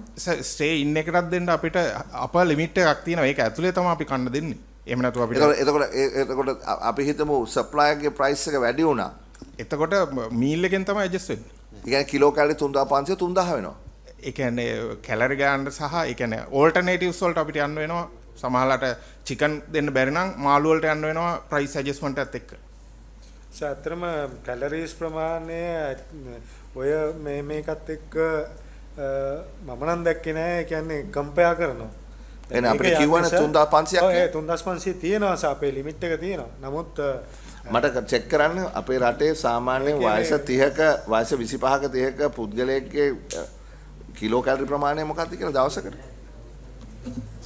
ඒක අපි කම්පෙයාර් කරන්නේ නැහැ සර්. මෙතන අර ගාන තමයි අපේ ප්‍රයිස් එක තමයි සර් ලිමිටේෂන් එක වෙන්නේ. සර් දැන් මේකේ ඇත්තටම අපිට අවශ්‍යතාවය තියෙන්නේ අපේ ගිය අවුරුද්දේ කැරිට් ෆෝඩ් එකක් ආවා 18 බිලියන්. ඒ ටික අපි කොන්ට්‍රැක්ටර්ස් වලට ගෙවන්න නැතුව අපිට කන්න දෙන්නේ මට තේරෙනවා. මම මේ බලන්නේ වෙන විදියකට මේක දිහා. ඕගොල්ලෝ හැමදාම බලන්නේ ওই විදියටනේ. මම බලන්නේ I am looking at it from a different angle completely. Right? What is the objective?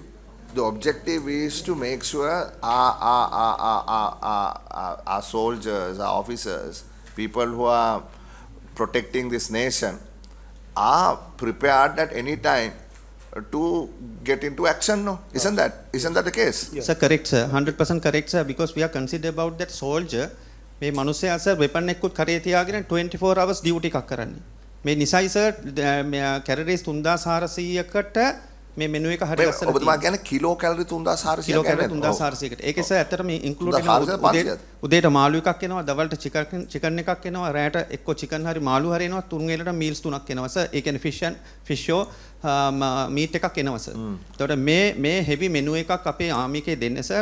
Menu එකක් අපි කන්සිඩර් කරලා තමයි මේ මෙනු එක තමයි සර් අපි කොන්ට්‍රැක්ටර්ස් වලට එවෝඩ් කරන්නේ. ඔව් ඒක ඕගොල්ලෝ ඒක චෙක් කරනවාද මේ දැන් මෙතුමා කියන විදිහට ඒක චෙක් වෙන්නේ නැහැ නේ කිලෝ කැලරි. ඒක අපේ සර් ආමි එකේ මෙඩිකල් බෝඩ් එකක් ඉන්නවා ඩොක්ටර්ස් ලගේ, ඩයිටීෂියන්ස්ලා.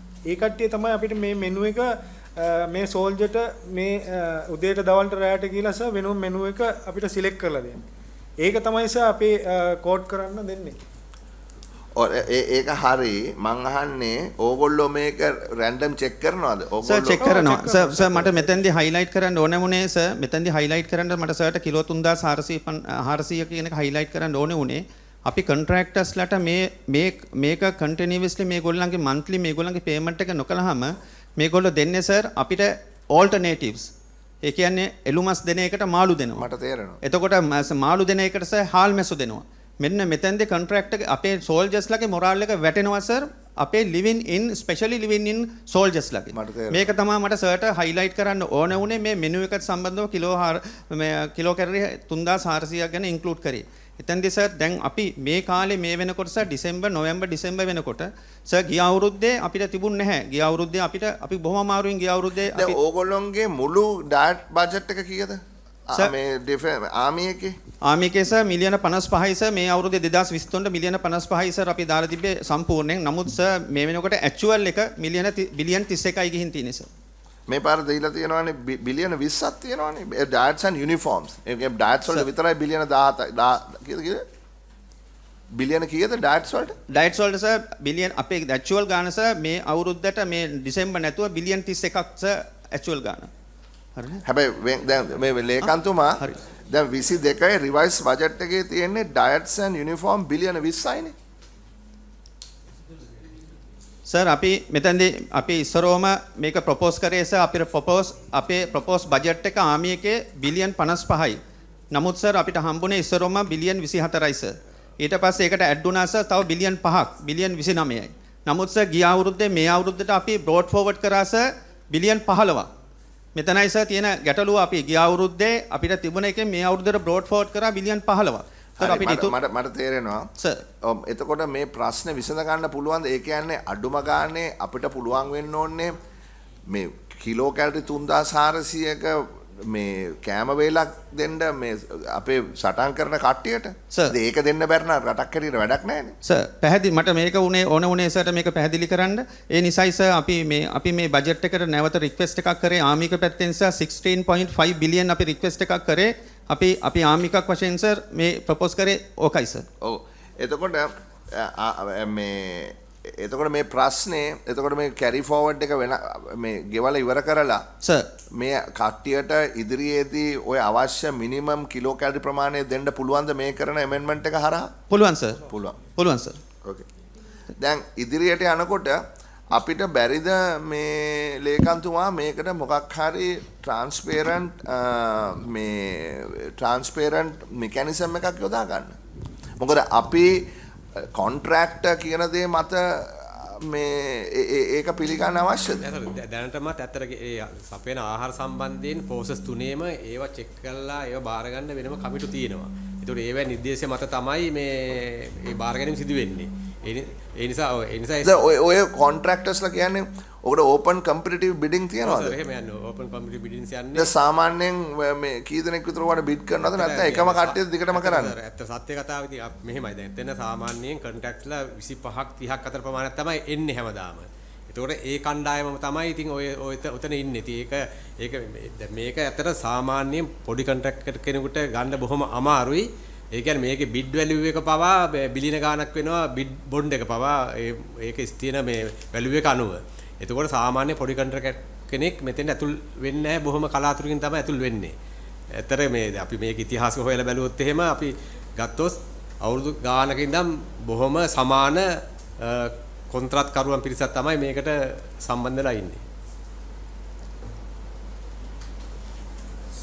මේක පැත්තේ මේ භාණ්ඩාගාර මෙහෙයුම් දෙපාර්තමේන්තු පැත්තෙන් අපේ තියෙන වෙනම කියවීමක් ඒක තමයි අපි හැම අවුරුද්දෙම මේකේ මාස 3ක් විතර අපි ඉස්සරහට ගේනවා බිල්. ඒක තමයි අපේ මේ මාස 3ක් විතර ඉස්සරහට යනවා. ගිය අවුරුද්දේ අපේ අර තිබිච්ච ඉකොනොමික් ක්‍රයිසිස් එකත් එක්ක ඊට වැඩි ගාණක් අපිට ගේන්න සිද්ධ වුණා ප්‍රොසෙස් තුනේම. ඒ ටෝටල් එකත් මේකට ඇඩ් වෙලා තියෙනවා. ඒක අපි පිළිගන්නවා. ඒකත් පිළිගන්නවා. හැබැයි මෙතන මේ ඉම්පැක්ට් එකට ලොකු බලපෑමක් වුණේ අපි අප්‍රේල් ඉඳලා ලිවින් අවුට් අයගේ මම හිතන්නේ අර එලවන්ස් එක වැඩි කරලා ඒක 600 ඉඳලා 900 වැඩි කරා කිව්වා. ඒක ලොකු ඉම්පැක්ට් එකක් වුණා. මෙතන ඒකින්ද වරලා මේකොල්ලන්ට ඒකස කෙලින්ම පඩියට ඇඩ් වෙලා යන හින්දා වරලා ඒක පඩියත් එක්ක අපිට ගෙවන්න සිද්ධ වෙනවා. ඒකට අපිට ඒකට සල්ලි රිලීස් කරන්නත් වෙනවා අපේ දෙපාර්තමේන්තුව හැටියට. එතකොට මේ ප්‍රමාණය අපි මේ වෙනකොට එයාර්ෆෝස් නේවි වල මේක අයින් කරලා තියෙන නිසා අපි දැන් 1 month වලට අඩු කරනවා මේ month එකේ අවුට්ස්ටෑන්ඩින් බිල් එක. ඒකින්ද වරලා මේක මේ ආමියකට පමණක් සීමා වෙච්ච ප්‍රශ්නයක්. මං හිතනවා අපිට මේක දී ගන්න පුළුවන් වුණොත් එහෙම මේ ඇඩිෂනල් ඇලොකේෂන් එක 2023 තියෙන අවුට්ස්ටෑන්ඩින් බිල් ටික ඇඩ්‍රස් කරගන්න පුළුවන් වෙයි. ඒගොල්ලෝ යටතේ තියෙන. හැබැයි පොඩිම ප්‍රශ්නයක් තියෙනවා මේකේ එකම එක ප්‍රශ්නයක් තියෙන්නේ මේගොල්ලෝ කමිට්මන්ට් එක ගියේ කොහොමද කියලා. ඇලොකේෂන් එකක් නැතුව.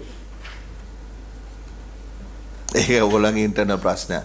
සර් දැන් මේකේ තව පොඩි පැත්තක් තියෙනවා. දැන් අර දිලිප් කිව්වා වගේ මේකේ බිල් දිග දිගටම ගෙවීම එක හේතුවක්. අනිත් එක සර් දැන් 24 ඉඳලා අපි මේක වෙනස් කරලා තියෙනවා. දැන් බජට් පොතේ ආහාර සහ නිල ඇඳුම් කියලා එක කෝඩ් එකකින් යන්නේ. හැබැයි දැන් 24 ඉඳලා අපි දැන් කඩලා තියෙනවා ආහාර වෙනම නිල ඇඳුම් වෙනම ලිවින් ඉන් ලිවින් අවුට් කියලා දෙකම කඩලා තියෙනවා. සර් එතකොට පැහැදිලිවම 24 දී හඳුනා ගන්න පුළුවන් ටෙන්ඩර් එකක ගාන උනත් පැහැදිලිව හඳුනා ගන්න පුළුවන් විදිහට මේ පාර කරලා තියෙනවා සර් 24. ඒක හොඳයි. දැන් මේ බොහෝ දෙනා කතා වෙන කාරණාව මේකේ නැති වුණාට මොකද මේ ඔක්කොම එක බජට් හෙඩ් එකක් හරහානේ යන්නේ. මේ ඔය headquarters expenses hari maintenance expenses of headquarters, the large building that is near the parliament. ඒක කම්පෙයාර් කරාම ඔය බජට්ස් වල කොයි වගේ ප්‍රමාණයක්ද යන්නේ සාමාන්‍යයෙන් මේ ඒකේ මේන්ටේන් කරන ලයිට් බිල් ගෙවන්න, වතුර බිල් ගෙවන්න, ඒවට AC bill ගෙවන්න. What is actually, tell me, you're the head, what is the cost of that building? ඒකේ මුළු cost එක මොකද්ද ඔය හදන ලොකු building එක? ඒ හදලා ඉවරද building එක? නෑ සර් තාම හදලා දැන් 160ක් විතර වැඩ කටයුතු ඉවරයි. ඒකේ cost එක මොකද්ද 160ක? බන්දත් දිනේට 250 billion around. Huh? 250 billion? Sir, billion 60 million. බිලියන 60.8686යි TC එක. TC එක බිලියන 60යි වියදම් කරලා තියෙනවා බිලියන 250. ඉවස්සලා තියෙනවා. සර් දැනට අපිට තියෙන approved TEC එක තියෙන බිලියන 60.886යි. දැනට ගිහිලා තියෙනවා 2022 දෙසැම්බර් 31 වෙනකොට බිලියන 45ක වියදමක් පෙන්නනවා. 23 estimate එකේ බිලියන 7ක් දීලා තියෙනවා. 24 බිලියන 9ක් තියෙනවා. එතකොට බිලියන 250 නෙවෙයිනේ. ඔය සර් ආපහු රිවයිස් estimate එක රිවයිස්ඩ් එකේ කැබිනට් ඇප්‍රූවල් එක තාම අපිට ඇවිල්ලා නැහැ. එතකොට මේකේ ඔරිජිනල් කොස්ට් එක බලාපොරොත්තුනේ කීයක්ද? මොකද මට මතකයි කියනවා ගෝල් ෆේස් එකේ අර ඉඩම වික්කයින් පස්සේ ඒ සල්ලි තමයි පාවිච්චි කරන්නේ කියලා මේක හදන්න. ගෝල් ෆේස් ඉඩම විකුණලා කොච්චර හම්බුණාද? ඩොලර් මිලියන 250ක් කොහෙද නේද? තුනසේ බිලියන 55යි පාරත් එක්ක අකුරේ ගොඩ පාරත් එක්කම බිලියන 55ක් තමයි ඔරිජිනල් TC එක තිබුණේ. දැන් එතකොට දැන් මට කියන්නකෝ දැන් ඕගොල්ලෝන්ගේ මේක හදලා ඉවරනකොට කොච්චර වියදම් වෙනවද කියලා. ඔරිජිනල් එක වැඩක් නැහැ නේ. ඒක සර් රිවයිස් එස්ටිමේට් එක යනවා ඒක පොඩ්ඩක් සර් අපි. එහෙම කියන්න බෑනේ මෙතන මේ සොල්දාදුවන්ට කන්න නැල්ලු. මාස් කෑල්ලක් දෙන්න බැල්ලු පරිපූර්ණ මොනවාද මේ හාල් මැස්සෝ දෙනවලු. ඕගොල්ලෝ දැනගන්න ඕනේ බිල්ඩිමට කොච්චර යනවද කියලා. සොල්දාදුව අස් වෙනවලු කන්න නැතුව.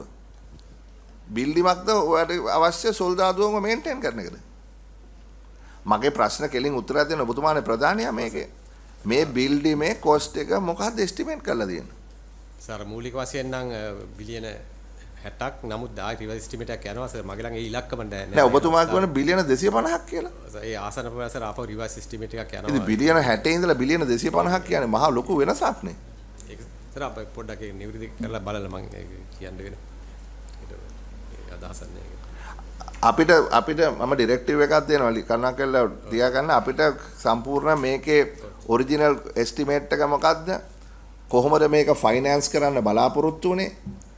දැන් අලුත් එස්ටිමේට් එක කීයද? කොච්චර වියදම් වෙලා තියෙනවද? තව කොච්චර වියදම් කරන්න තියෙනවද? ඒ මුදල් කොහෙන්ද ලබා ගන්නෙ කියන එක පිළිබඳව අපිව දැනුවත් කරන්න. ඒ කියන්නේ තාම 60යි හදලා තියෙන්නේ නේ? ඔය 60කට ආසන ප්‍රමාණය. කොයි කාලේ වේද ඉවරනකොට? දැසර දැන් අපේ අතර MOD මිනිස්ට්‍රියේ තියෙන්නේ දැනට ආරක්ෂක මානවික ප්‍රධානී කාර්යාලය හදපු බිල්ඩින් එක තමයි MOD එක පවත්වාගෙන යන්නේ. එතකොට එයාපෝස් එක ලබන 2024 පෙබරවාරි වගේ එයාපෝස් බිල්ඩින් එක හදලා නිම කරන්න බලාපොරොත්තුවක් තියෙනවා. එතකොට නේවි බිල්ඩින් එක ලබන අවුරුද්දේ ජුලයි විතර වගේ තමයි ටාගට් කරගෙන යන්නේ. ඊට අමතරව ආරක්ෂක අමාත්‍යාංශ බිල්ඩින් එකත් 2024 අගෝස්තු වගේ කාලෙ වෙනකොට අවසන් වෙයි කියලා තමයි බලාපොරොත්තු තියෙන්නේ. ඒකේ ඒකේ එනර්ජි කොස්ට් එක කොච්චර විතර වෙනවද මාසෙකට? සාමාන්‍යයෙන් සෝලා දාලා තියෙනවද ඒකේ? සෝලා නැහැ. සාමාන්‍යයෙන්. ඒ කියන්නේ ඕගොල්ලෝ ජෙනරේට් කරගන්න ඕගොල්ලන්ගේ ඉලෙක්ට්‍රිසිටි. නෑ සර්. ග්‍රිඩ් එකෙන්ද ගන්න? සාමාන්‍ය ග්‍රිඩ් එකෙන් ගන්න. සර් මේ මාසෙකට මිලියන 75ත් මිලියන 80ත් අතර ගාණක් එනවා ලයිට් බිල. ලයිට් බිල බිලියන 80ක්. ඔව්. Million sir million. ඔව් මම දන්නවා million 80ක්.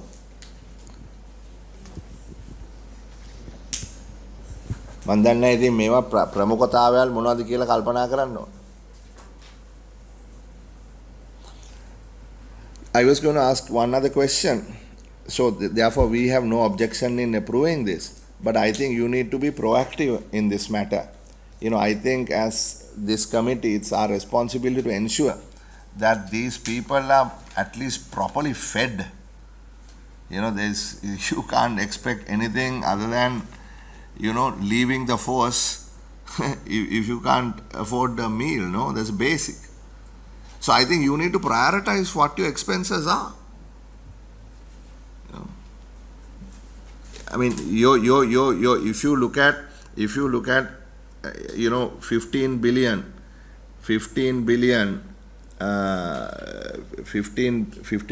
no, you said but you don't know whether how much for diets, how much for uniforms are. What is the annual general cost of the contract for a year for a food for the army?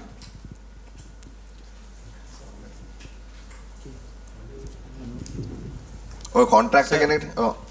Sir මේ අවුරුද්දේ annual එක තියෙන්නේ අපේ propose කරේ 55 billions. නමුත් sir actual එක ඇවිල්ලා තියෙන්නේ 31 sir. නෑ මම දන්නවා. මම අහන්නේ contract food contract එක කීයද මේ අවුරුද්දේ? ඒ කියන්නේ ඒක තමයි sir. ඒක තමයි sir. 31 billion. ඔව් sir. That is only for the food, army. Sir. Food sir, army.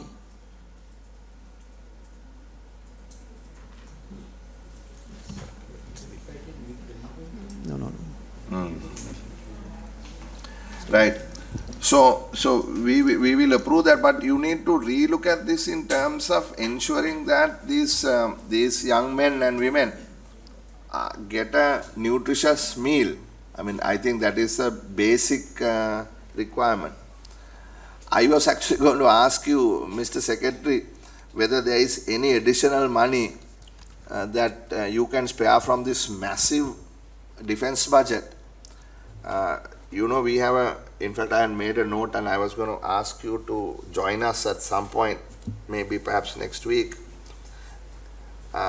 Whether there is any monies that you can reallocate from this large defense budget for girls who are unable to go to school because they can't afford sanitary napkins. This is a discussion that has been happening here and we are trying to find a way. So we are trying to see whether we can reallocate small amounts even, because I think it will cost ballpark about 5 billion rupees a year. Right? The total cost will be about 11 billion. හරි අපි බලාපොරොත්තු වෙන්නේ voucher එකක් දුන්නොත් ඕන පුද්ගලයා විතරක් ඒ voucher එක ගන්න self selection එකක් තියෙයි. එතකොට මේ වවුචර් එක අපිට පුළුවන් කඩේට දුන්නාම ඒක වෙන ක්‍රමයකින් අපිට ඒ කඩේට අද ඉලෙක්ට්‍රොනික පේමන්ට්ස් තියෙනවා ලොකු අමාරු දෙයක් නෙවෙයි ඒක කරගන්න පුළුවන්. අපිට බිලියන් 11ක් හැමෝටම හැම ගෑනු දරුවටම දුන්නොත් හැම ගෑනු දරුවටම අවශ්‍ය වෙන්නේ නැහැ. self selection එකකින් බිලියන් 5ක් බිලියන් 6ක් විතර අපිට රීඇලොකේට් කරගන්න අවශ්‍ය වෙලා තියෙනවා. ඉතින් ලේකම්තුමාගෙන් මං අහන්නේ ආමිකට අපි දෙනවා බිලියන් 300 කීයක්ද එන අවුරුද්දේ ඩිෆෙන්ස් එකට කොච්චර දෙනවද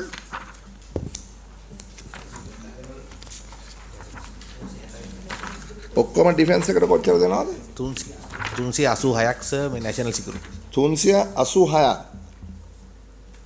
නෑනේ 360ක් රිකරන් 50ක් 410 යන්නේ. සර් ඒක ඇතුලේ තියෙනවා අර කාලගුණ විද්‍යා දෙපාර්තමේන්තුව ඩිසාස්ටර් මැනේජ්මන්ට් ඒව ටික අයින් කරාම හරි පොඩි ඒවා අයින් කරාම හරි ඩිෆෙන්ස් එකට 410ක් තියෙනවනේ 423 Ministry of Defence.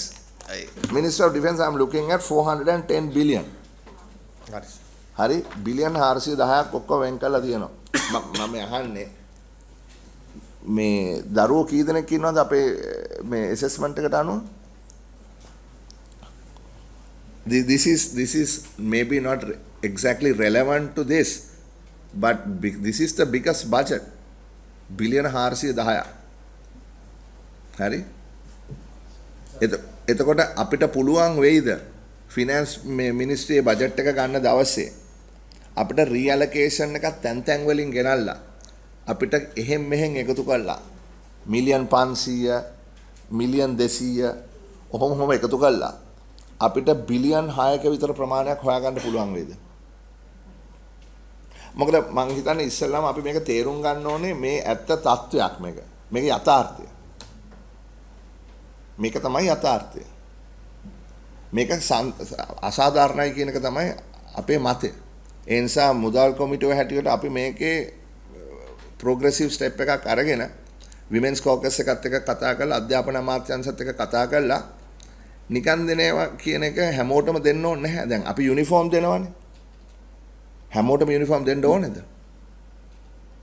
මම හිතන්නේ හැමෝටම යුනිෆෝම් අවශ්‍යයි කියලා. යුනිෆෝම් දෙන්න ඕනේ අවශ්‍ය දරුවන්ට. දැන් අපි සැනිටරි නැප්කින් දෙනවා නම් හැම ගෑනු දරුවටම ඒ අවශ්‍ය වයසේ අවශ්‍ය වෙන බලාපොරොත්තු වෙන්නේ නැහැ ගන්න. හැබැයි සමහර අම්මලාට මේක එෆෝඩ් කරන්න බෑ. දැන් මෙතුමා කිව්වා කෑම එකේ අඩුපාඩු නිසා ආමියකින් එළියට ගිහිල්ලා තියෙනවා කියලා 30000ක් විතර. කී දෙනෙක් දරුවෝ ඉස්කෝලේ නැද්ද කියලා දන්නවද මේ ප්‍රශ්නේ නිසා? කීයද ගන්න? 1.2 million girls. තමයි ඔක්කොම මේ වයස් කාණ්ඩේ ඉන්න. grade 6 to grade 13. 1.2 million girls. එතකොට 1.2 million girls ලගෙන් self selection එකක් දාලා ලක්ෂ 6ක් මේ තෝරගත්තා කියමු. මාසෙට රුපියල් 750 ගාන කීයද? Yeah, but then that is for the full amount now. Huh? මාසෙට රුපියල් 750 නේ. ලේකම්තුමා මේ කරන්නේ මේ වැදගත් කාරණාව. ඔබතුමාට පුළුවන් ද අපිට උදව් කරන්න? මුල්ද අවසර අවශ්‍ය වෙන්නේ අපේ බජට් එකේ යම්කිසි ප්‍රමාණයක් නෑ මම අහන්නේ මේ ඕගොල්ලන්ට තමයි තියෙන ලොකුම බජට් එක. බිලියන 410ක බජට් එකක් තියෙන ඔබතුමාලට. අපිට මේ මුළු අපි වියදම් කරනවා බිලියන කීයක්ද මේ රිකරන්ට් එක්ස්පෙන්ඩිචර් එක මහලේ මේ ඩෙපියුටි සෙක්‍රටරි බිලියන 2600ක්.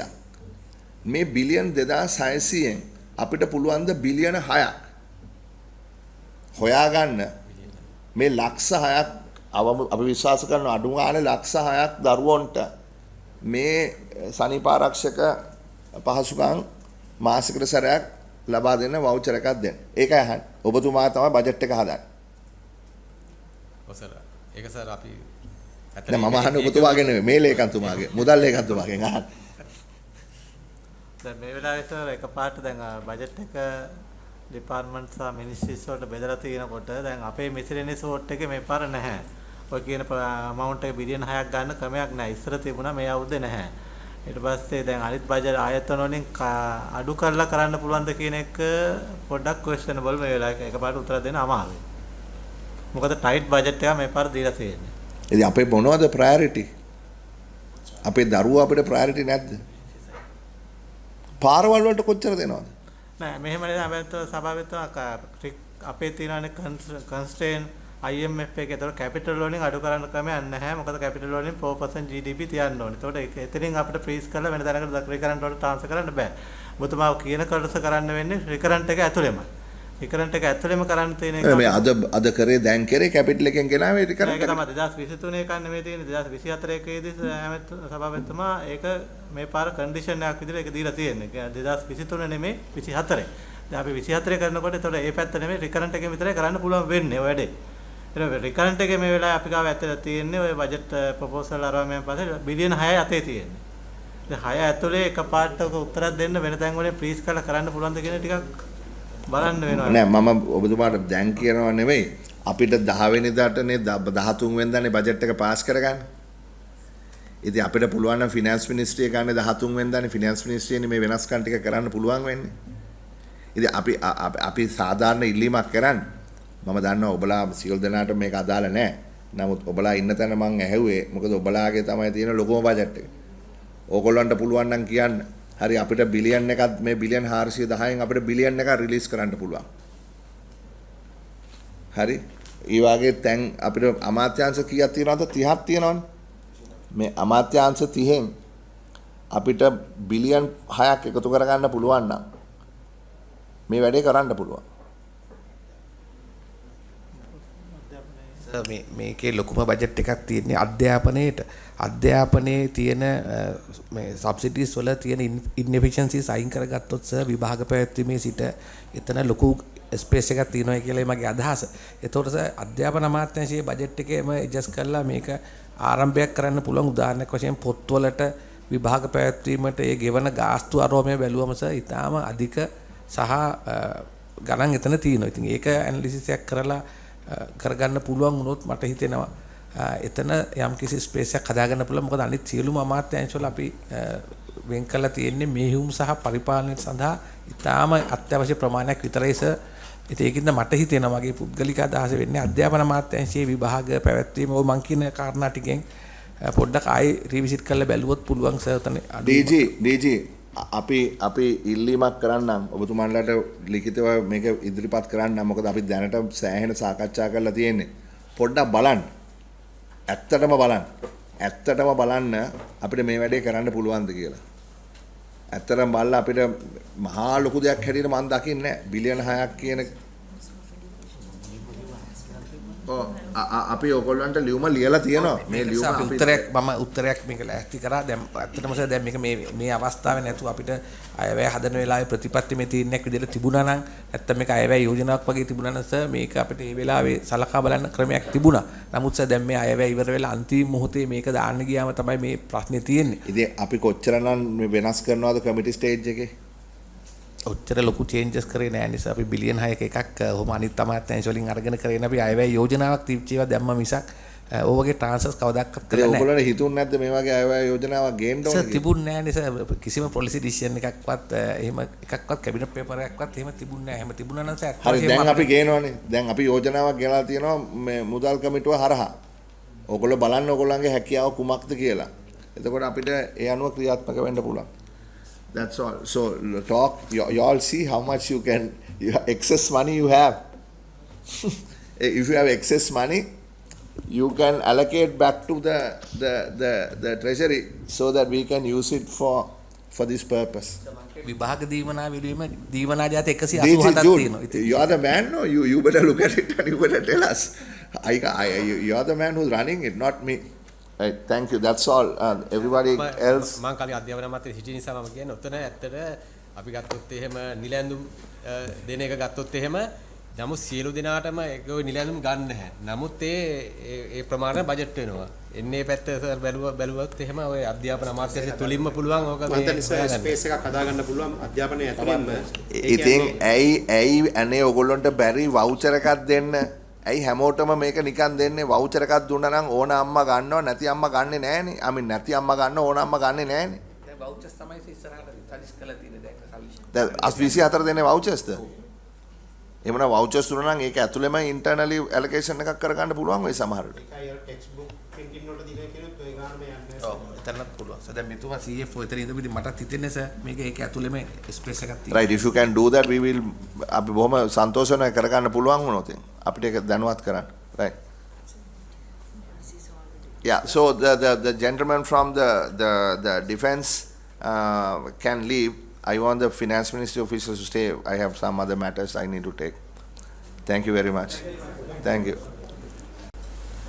අපි යුවා මේ අර මේ දැන් ඕගොල්ලෝ එකතු කරන්න යනවානේ ටැක්ස් ගෙවන්න ඕනේ කියලා මේ රෙවෙනියු ලයිසන් මේ රිනිව් කරනකොට ඒකට ඕගොල්ලෝන්ගේ වැඩපිළිවෙල මොකක්ද කියලා අපි ලියුමක් එව්වා. දැන් උදාහරණයක් හැටියට දැන් අපි ගියොත් රෙවෙනියු ලයිසන් එක රිනිව් කරන්න අපිට ටැක්ස් ෆයිල් එකක් නැත්තම් රෙවෙනියු ලයිසන් රිනිව් කරන්න බෑනේ. ඔව් නෑ සභාපතිතුමා ඒක අපි මේ ඉල්ලන රෙවෙනියු එකත් එක්ක කතා කරලා වෙනම එවන්න කියලා හිතුවේ ඔබතුමා ඒපොේ කරුණු ටිකට උත්තරේ. එවනවාද ඒක? ඔව්. හරි. කොහොම මේක නෙමෙයි මං ඇහුවේ. අර අපි මේ ડોක්ටර් කපිලගෙන් මේ අපි තුන් හතර පාරක්ම මේ රිමයින්ඩ් කරා ඔබතුමාගෙන් බලා අපිට පොරොන්දු වුණා එවනවා කියලා. නෑ.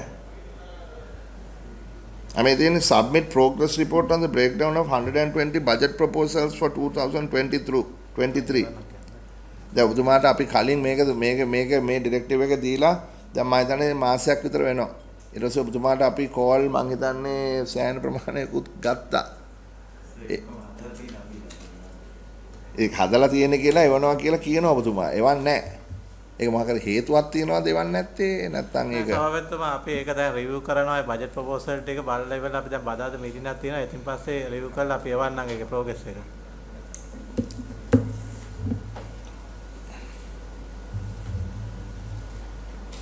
නෑ ඒක තමයි මට දැනගන්න ඕනේ. තව අපි මේ ඔබලට ලියුම් වගේක් කියවලා තියෙනවා ඒ මොකද්ද ඔයගොල්ලෝගේ implementation plan එක කියලා. Now for instance if you go to the RMV and then you won't be able to renew your license, they will say go and open a tax file and come. What probably might happen is the fellow will drive without a revenue license. What do you think? So what measures are you going to take? Are you going to have revenue officials at the what do you call the RMV? Or you have to come up with something. I'm not asking you to respond now. ඔය අනිත් එක දැන් මේ rates ගෙවන්න ගෙවල් මේ ලියාපදිංචි කරන ප්‍රාදේශීය සභාවට ගියාම මේ ප්‍රාදේශ සභාවට ගියාම ටැක්ස් ෆයිල් එකක් නැත්නම් ඒක කරන්න බෑනේ. නේ? දැනට ප්‍රශ්නයක් නැහැ. නෑ මේ 24 ඉඳලා. ඔව් ට්‍රේඩ්ස් ගෙවන්න නෙමෙයි බිල්ඩින් ප්ලෑන් එකක් අප්‍රූව් කරගන්න. ඔව් එතකොට අප්‍රූව් කරන්න එතකොට පගාවක් දෙන්න වෙයි. තව පගාව ගාණ වැඩි වෙයි මේ බිල්ඩින් ප්ලෑන් එක අප්‍රූව් කරන පගාව. කොහොමද එතකොට ලෝකල් කවුන්සිල් එකයි එහෙම නැත්නම් ප්‍රාදේශීය සභාවයි IRD එකයි කනෙක්ට් වෙනවද? කනෙක්ට් වෙන්න ඕන සර්. මොකද මේ තාම ඒ ගැන කොහොමද ඉම්ප්ලිමන්ට් කරන්න කියන එක ගැන ඒකනේ ඉම්ප්ලිමන්ට් කරන්න ක්‍රමයක් නැතුව මේවා දාලා වැඩක් නැහැනේ. නෑ ඉම්ප්ලිමන්ට් කරන ක්‍රමය දැන් මොකද ඔය යෝජනාවල් ඔක්කොම IRD එකත් එක්කම ආපුවා. මොකද මේ අපි ගැසට් කරත් අර 10 මේ එක ප්‍රොෆෙෂනල් කැටගරිස් වලට රෙජිස්ටර් වෙන්න කියලා එහෙම ඒගොල්ලෝ වොලන්ටරි ඇවිල්ලා රෙජිස්ටර් වුණේ නැහැ. එතකොට මේ ඒක නිසා තමයි දැන් රෙජිස්ට්‍රේෂන් එක වෙන මොහොකට හරි රික්වයර්මන්ට් එකක් වෙනවා නම් තමයි මිනිස්සු කම්ප්ලයි කරන්නේ. ඒකත් එක්ක තමයි ඔය වෙන දෙයක් ඒ බිස්නස් රෙජිස්ට්‍රේෂන් එකකට හරි බිල්ඩින් ප්ලෑන් අප්‍රූවල් එකකට හරි කරන්ට් account එකකට හරි ඕපන් කරන්න යනවා නම් මේ ටැක්ස් ෆයිල් නම්බර් එක අනිවාර්යයෙන්. Anyway, give us your plan to do that. The other matter is casino regulator. Where are we? We are supposed to finish this by December 31st. I don't see any movement. No, last the draft we received Friday on yesterday. I got it yesterday. Actually, it was sent by the LD last Friday because they have made certain amendments in the existing draft because based on the observations made by FIU Central Bank. So there are certain changes made to the draft. And we are looking into these changes what they have made in the draft. Yeah, because this committee is sort of technically involved in this. Yes, sir. So you better we will give an update on that. Yeah, we provide an update. So when do you think, actually, in your honest opinion, that this casino regulator can be the law can be approved? Yes, sir, it will take some time because now the Colombo Port City also they wanted to have certain provisions in this regulatory authority act because there will be only one regulatory authority and that will be applicable for the Port City as well. So we are planning to have another meeting next week. Yeah, because we told them they can't have another casino regulator in the port city and one casino regulator for the rest of the country. It has to be one casino regulator that will regulate all the casinos. Yes, sir. Addressing those concerns. So can you give us an update? When can you give us an update? So before that, sir, we have to, because we have the draft, so we have to consult with other stakeholders as well. We have consulted earlier as well. So with this new revision, we have to discuss with other stakeholders. So who are the other stakeholders? Who have you consulted? For example, the for casino licenses and IRD and other participants. So I think it's better to get their views as well.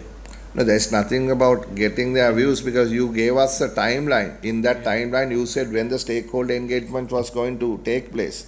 So we are behind schedule, right? So we are behind schedule. So and we took your professional undertaking seriously before we approved it. And I told you very clearly, right? We sent you back multiple times and we approved it based on your undertaking that you will finish this by the end of the year. So we expect you to do that. And if you are unable to do that, you will have to tell us, okay, at least by when this is realistically possible, right? Thank you. That's all. Meeting is adjourned.